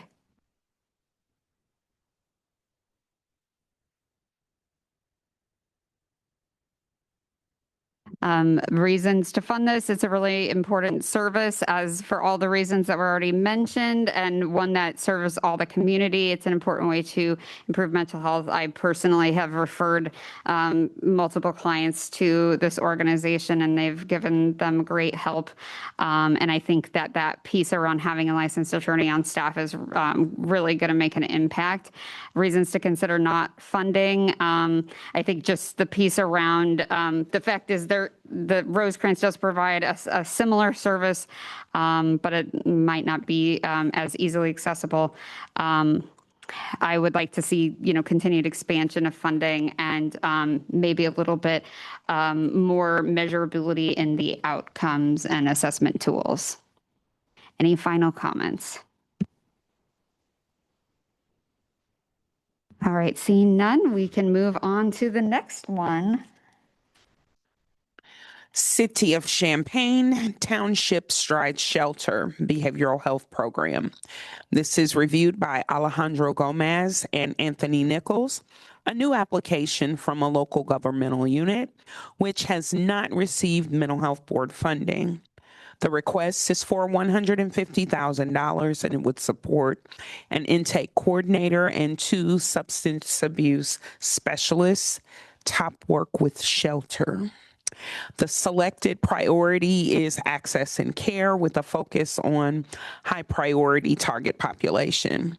The CLC plan and the agency financial information were not included, and making it difficult for the mental health board to assess the funding request completely.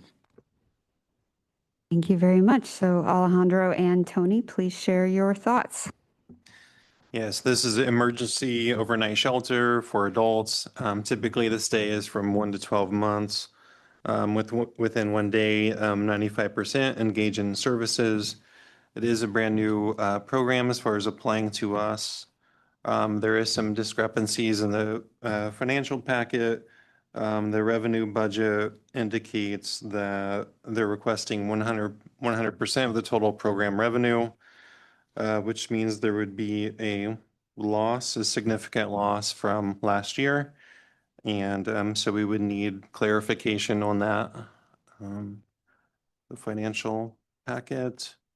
They do engage in the whole community.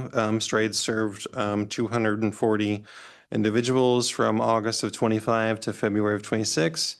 Demographic breakdown of 108 Black, African American, 88 white, 44 from other races. Approximately 30% of the individuals identified as female. They do have this engagement in the whole community.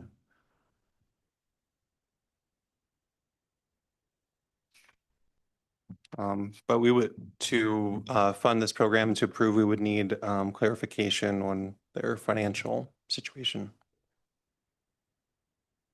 All right, thank you. Alejandro, I know you have other ones, but any other comments or questions from any board members? So just correct me if I'm wrong. We don't have the total agency budget.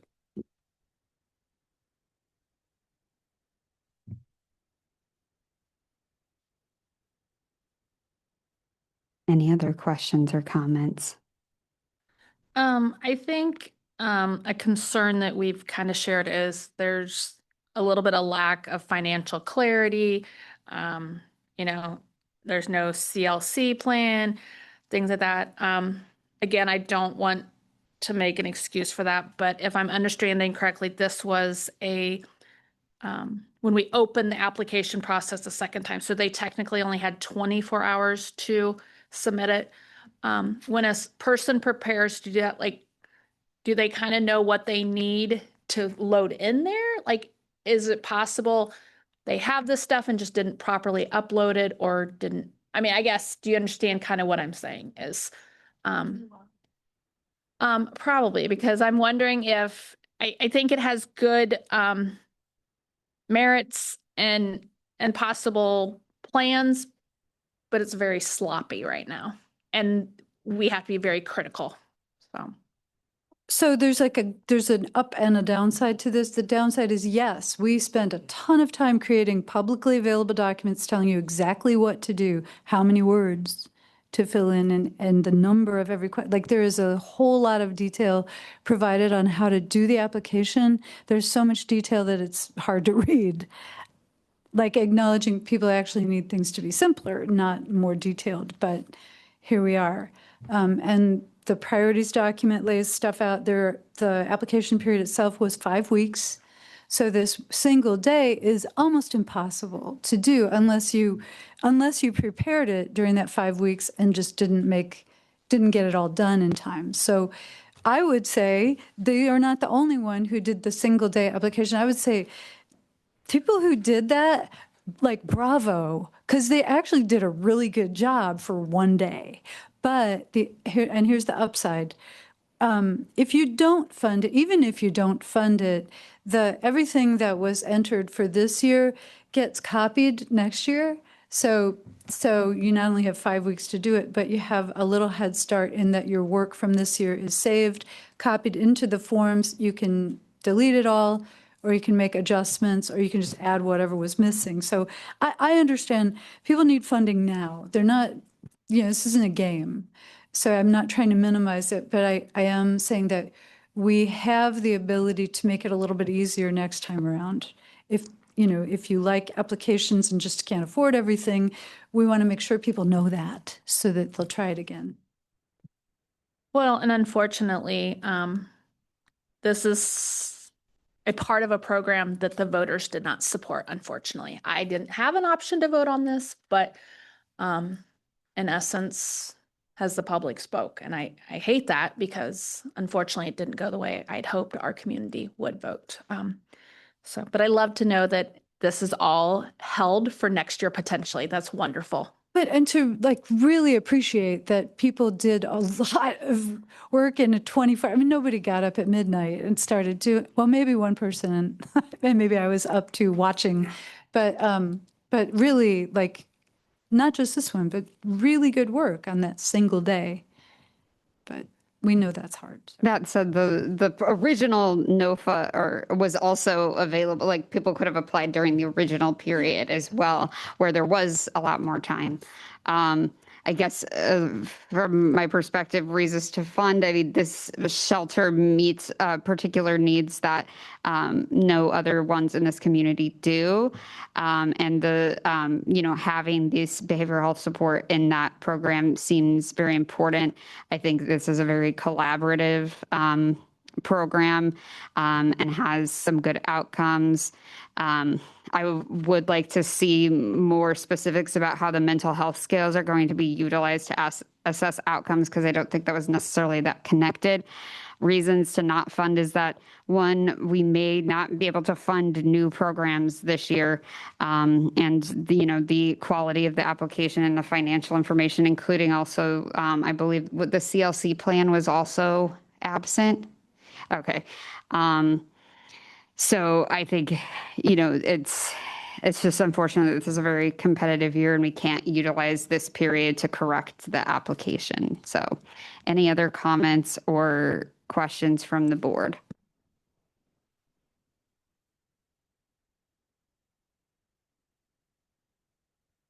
All right, seeing none. I know it's about 7:30. Can we do 3 more?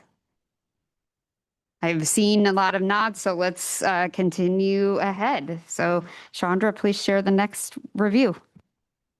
Courage Connection, which is Courage Connection. Reviewed by Denise Aris and Jane Sprindle. This request is for $176,476 and would continue a program the Mental Health Board currently funds, partially supporting counselors, client advocates, a therapist, and indirect staff. The priority is healing from violence and trauma with a focus on people fleeing domestic violence. The program is unique in the region.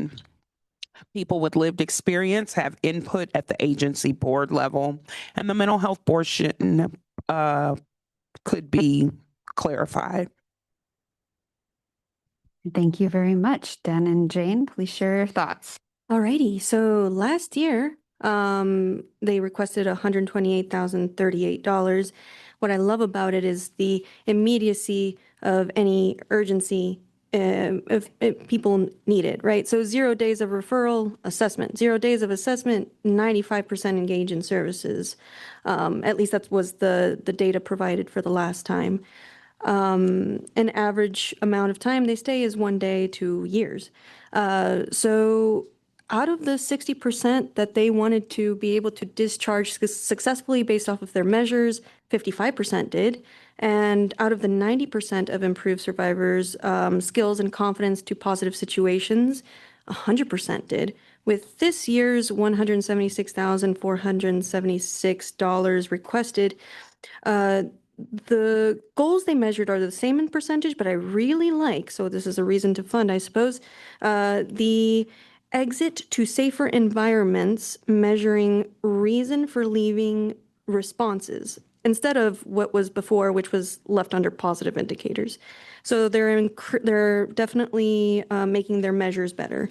Also, I like how they put under the second measure for 90%, have improved understanding of safety planning, community resources, legal rights, effects of abuse, sense of safety/knowledge that abuse is not their fault, instead of what it was before, as I mentioned earlier, improved survivor skills and confidence to positive situation. That is a much better measure, much easier to understand. This is only 5.5% of their total revenue, 96% of their personnel costs. The only thing I wanted to ask about that was a bit concerning was that it covers 5% of the CEO's salary, and I was wondering how it would affect them if they just used other grants or however else they, usually cover that to cover that. And then I think that's it for now on my side. There was just a couple of questions about on like the personnel form and some hourly wage questions, which I'm sure we can get sorted out down the road. It's not lost on me that we really only do 5.5 of the total program, and so obviously they have other sources and they're seeking out other sources of finance. Again, I would not be doing my proper job and diligence if I didn't say that they missed the initial application deadline. That was thoroughly explained why and what steps have been taken so it would not happen in the future. But I do know there were some people who voiced, if you're late, you're late. And we have to vote our consciences on that. But I have to remind everyone that yes, this was one that was late. But again, great need. I feel like it's something that if we did not support, they probably aren't going to go belly up because we're not their primary financial group. But I think it's important that we help them that 5.5% because it does make a huge difference in our community. Thank you both. Other questions or comments from the board? Yeah, I'd like to make a comment. I was looking at the race and ethnicity, and we see almost no Latina, but we know perhaps why that could be in terms of fear of coming forward. So I just wanted to highlight that I don't know how many of you received this little postcard in the mail. We did. It is entirely in Spanish. There are only 2 words that are in English, and it's Courage Connection. And there is a quote that says, "La valentía es salir adelante, a pesar del miedo y los obstáculos se sigue adelante, aunque lo desconocido le dé miedo." Excuse me. This is a quote from a survivor who said, "Courage is going forward in spite of fear and obstacles. One goes forward, although the unknown is terrifying."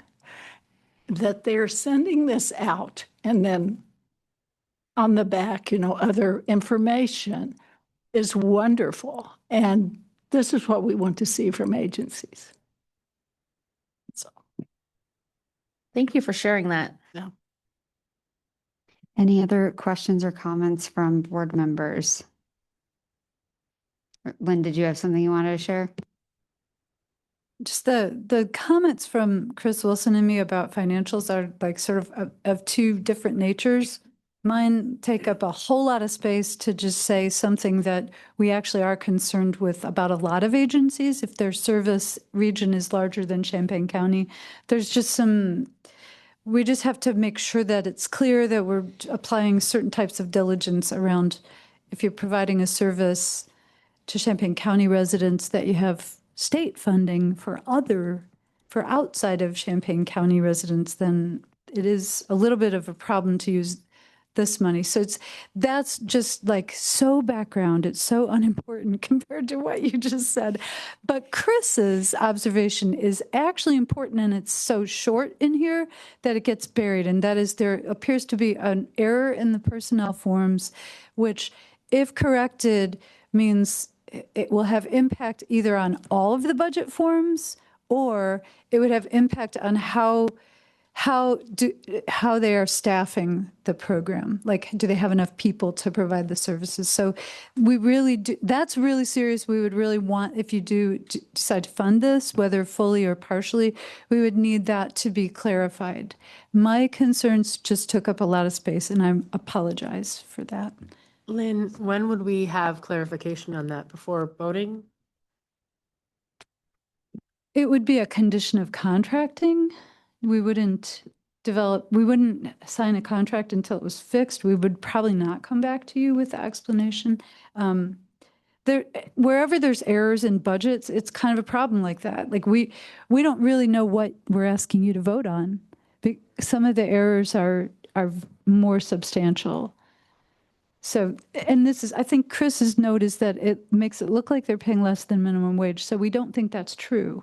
What we think is that they said 1 FTE when it probably meant like a part-time person. Thank you. That's all. Yeah. Yeah, I think adding on one thing that I know has had some discussion between board and staff over the years is the fact that the agency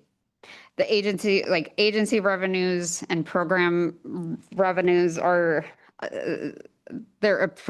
agency revenues are presumed to be applicable to the services described for the program, but that there are services provided outside of this county. So how could that be? And overall, the way the application is constructed to cover like sort of the entirety of Courage Connection rather than like delineating applications by counseling services, advocacy services. Like I'm very historically familiar with the different services that Courage Connection provides, and I have never understood why there's not separate applications for each program, because it makes it much cleaner in terms of like what personnel is getting what funding.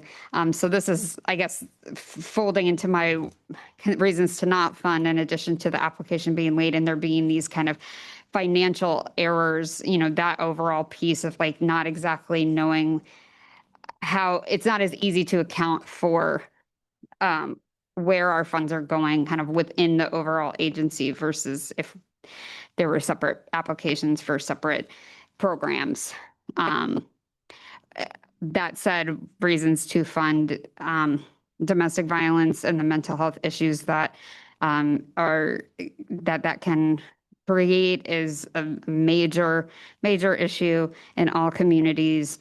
And the Courage Connection is a trusted source. I've been helping a client leave an abusive relationship in another community, and they could not rely on the services in that community the way that people usually can here. So that's a reason to fund. Any other comments? I think adding to the discrepancies of personnel, again, I'm going to add that 0.2 of the indirect is partially to the CEO. So I'll just add that. Thank you very much. Let's go ahead and move on to the next application. Cunningham Children's Home, Echo Housing and Employment, reviewed by Jennifer Straub and John Paul Joachim. The request is for $264,351 and would continue a program the Mental Health Board currently funds. The priority in this category is thriving children, youth, and families, with a focus on people who have housing instability, with a high priority target group. The project is an increase in the number of people who have been served, and the CLC plan should be updated. So, reviewing the application, obviously, they provide housing, employment, and employment connection to resources for Champaign County members and families that are homeless or at risk for homelessness. I like the program because it's holistic.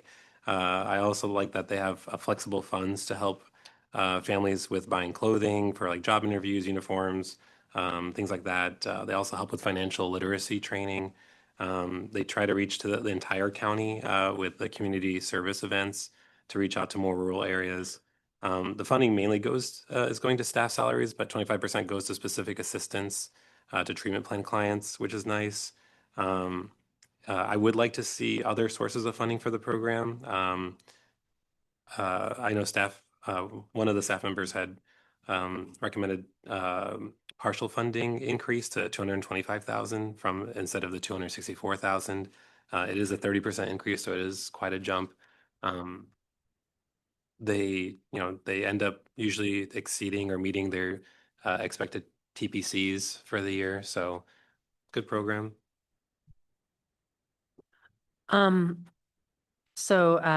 Everything that John just said. But also, this is a lot of money for a TCP of 25, but the metrics are measurable and quantitative in nature. Do they have a job? Have they maintained housing? Have they been referred to other agencies, et cetera? It's a well-known program that has been around for a while and has a good success rate. And I would agree with the partial increase. Thank you both very much. Other questions or comments from board members? I would like to add on to Jen's statement and just kind of outline that in the past year, they exceeded every single one of their outcome targets, except maybe the last one, which is that 80% of clients would receive both pre and post life skill assessment that will show improvement in life skill mastery, but they exceeded everything else, which is very nice. Other comments or questions? And is there anything you wanted to add? I'm sorry Leon Bryson is not here to see our, second to newest board member actually using his report. I love those data too, but people don't really have time to read all of it, but yay you. Leon is great. I will say that. I just wanted to add a little, what reasons to fund. This is a strong program. It's a strong agency that's highly collaborative, doesn't typically have issues with reporting or financials. They have strong outcomes and have, met those outcomes, and housing and employment are two issues that are vitally important to mental health that we have been prioritizing. One thing I wanted to highlight is that there needed to be updates to the CLC plan. And I think funding sources need to be expanded given how much, that we're 100% of this program's budget. I guess one piece that I wanted to highlight that I think is both a reason to fund and a reason not to is there's a citation of a compensation study as being part of the rationale for the increase. And I think, that really aligns with one of our priorities around strengthening the behavioral health workforce, making sure that employees are appropriately compensated. Although I think that said, this year is a particularly difficult year to be raising awards for programs. So that's both a reason to fund and a reason to maybe not fund the entirety. Any other comments?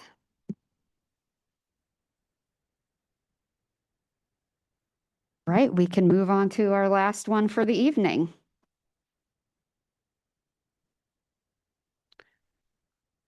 This is Cunningham Children's Home's Families Stronger Together, reviewed by Denise Aris and Jane Sprandel. This request is for $298,532.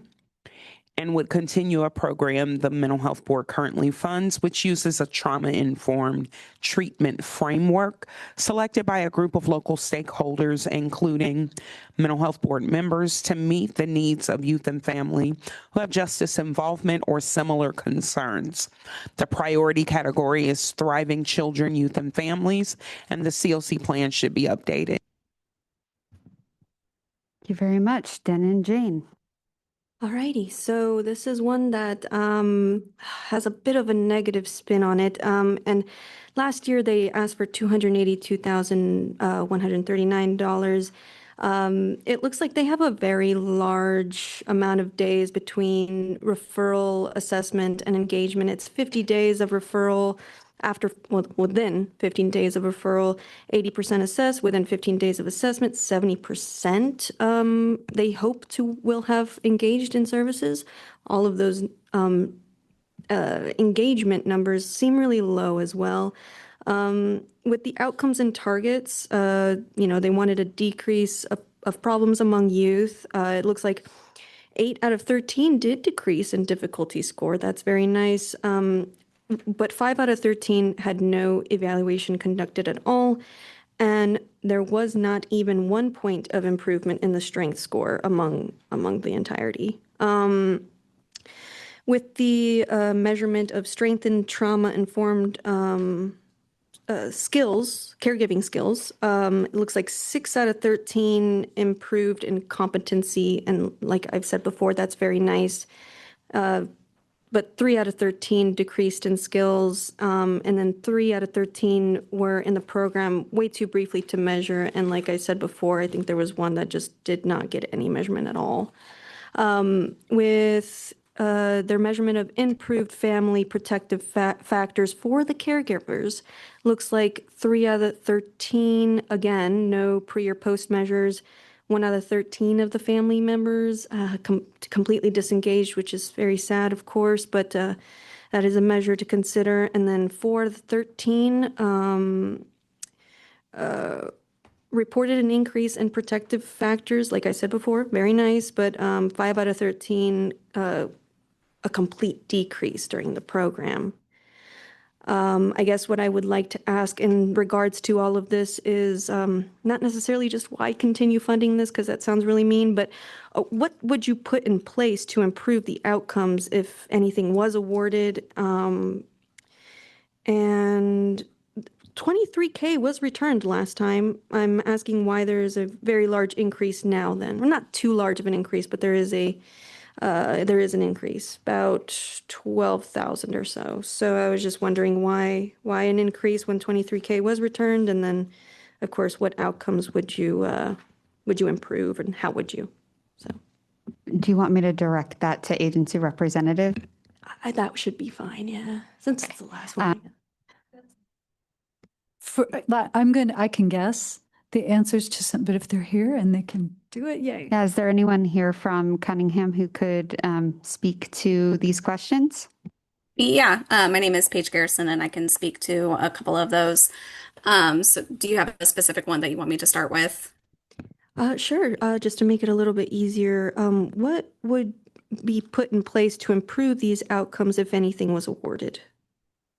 Yeah, so I think over this past year, we really struggled with a lot of that upfront engagement and being able to get those pre and post assessments done. And so part of what we wanted to do this next year was really focus more on the prevention piece and bring more of our skills and our services to the caregiving side of things, because I think we are coming in at a point where things are a little too far past, and we're, jumping into a crisis mode almost, where we're just kind of walking in and doing the best that we can when they're already, in the worst part, of their situation when we're coming in. And so just wanting to be able to take a different approach and really support more of that caregiving, holistic, household dynamic system at the front end, rather than diving into with the therapeutic services.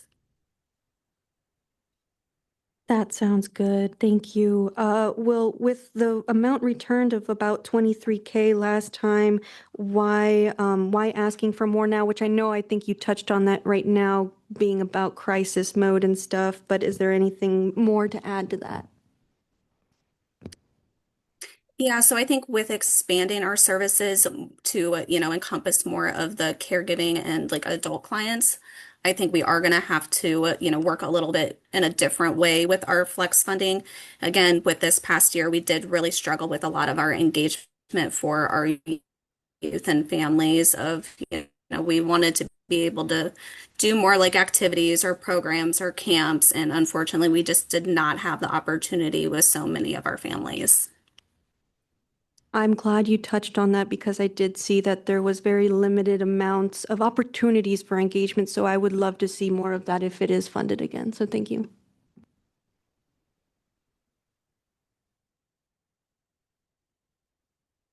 All right. So one thing I love about our board is we come from different points of view and careers and things like that. And I totally love someone who can dive into the data because that is not my, thing. So when her and I first spoke about this, I kind of was like, well, I like this program.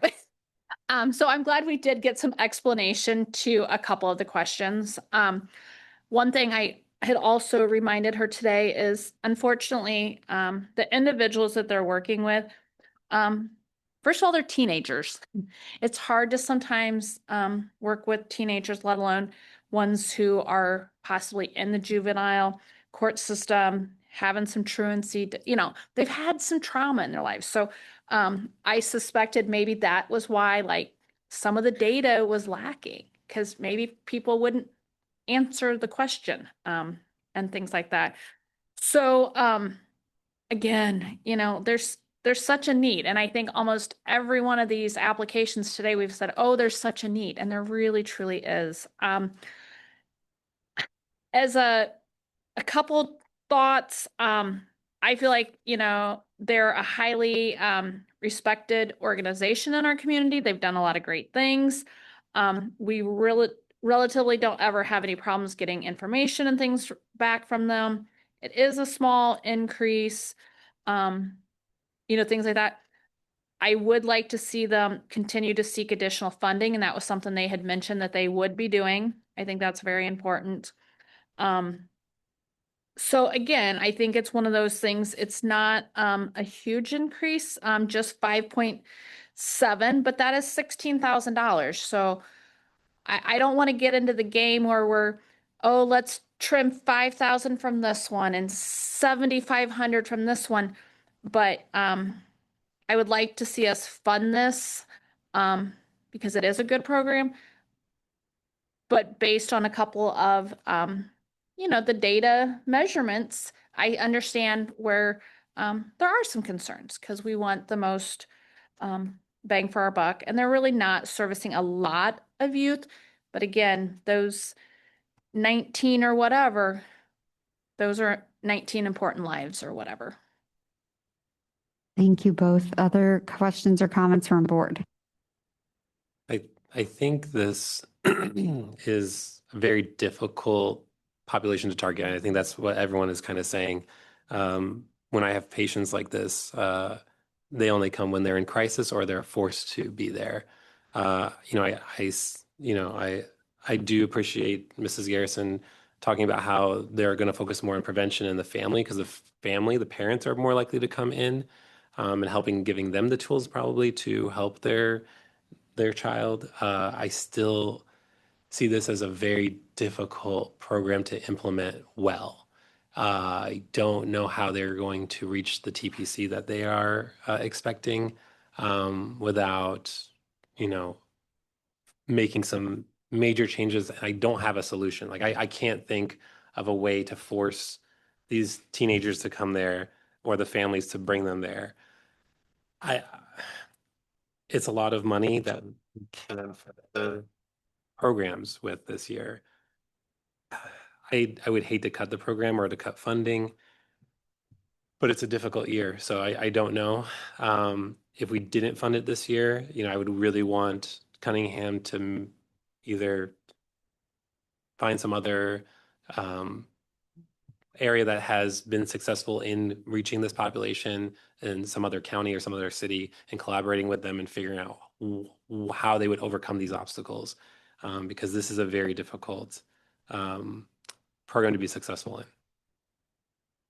And you bring up some really great points, John. One of them being usually when people need access to these resources, they are in crisis, but the within 15 days of referral, 80% assessed, and then within 15 days of assessment, 70% engaged. That's a worry, right? When you're in urgent need of something. And to your other point, there is another program, coming up that is very family-based, very family-centric, and it is technically new, but it looks like it has, some of those measures that we would like to see, and some of the, I guess, answers to what you were saying, some questions of how to engage the community. Thank you all so much. Are there any other comments? I think reasons to fund this is a core program that we have funded for a population that is hard to reach and really important to help with mental health. There are good evidence-based interventions being used in this program, and generally an agency that does not have issues with reporting or financial. I think all of the issues that have already been cited around outcomes is a concern about should we fund or should we fund fully. I also the CLC plan needing to be updated as well.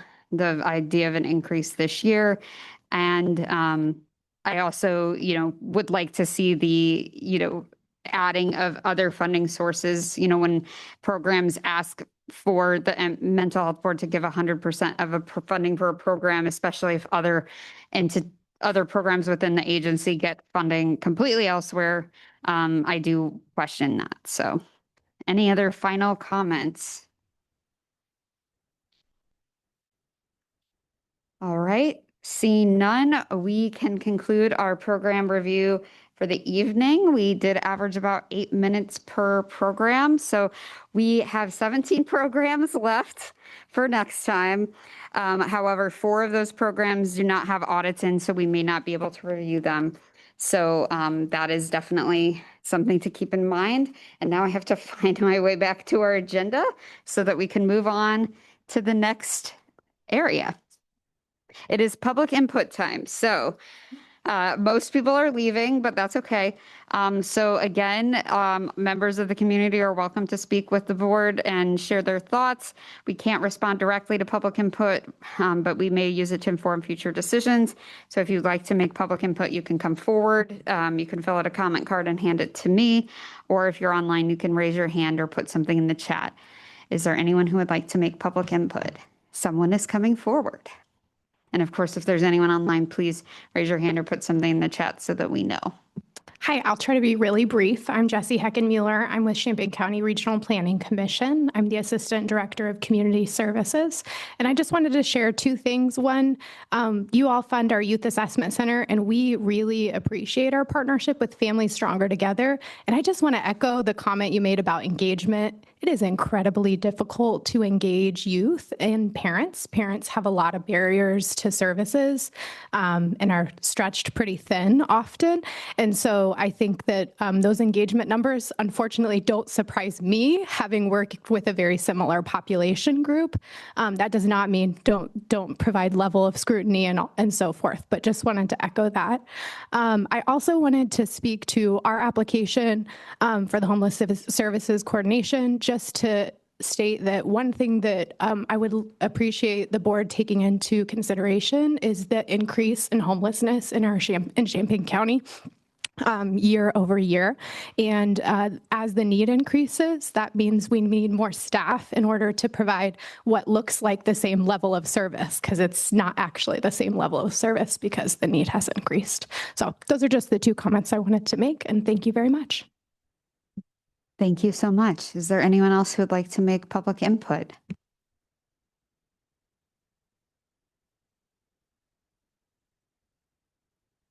All right, seeing none, we will next move on to board-to-board reports. As always, board members are welcome to serve as liaisons to agency and community boards.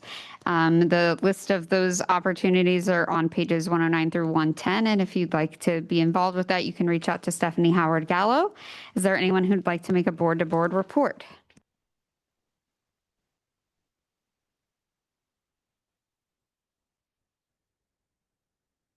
All right, no board-to-board reports tonight. So next, county board input. Den, do you have any input? None today, sadly. Thank you very much. Next, we will move to Champaign County Developmental Disabilities Board input, which we've heard a little earlier. Any more? No more input from the DD board. All right, second to last, board announcements or input. Does anyone on the board have an announcement or input? I'll just say this was a lot and y'all did great. So staff, board, agencies alike, everyone did great tonight. All right, with that, we can adjourn. Our next study session is next Wednesday, April 29th at 5:45 p.m. in the Shields Carter Room of the Bennett Administrative Center, Urbana, Illinois, where we will go over the rest of the applications that we are able to review right now. We are hereby adjourned. Have a good night.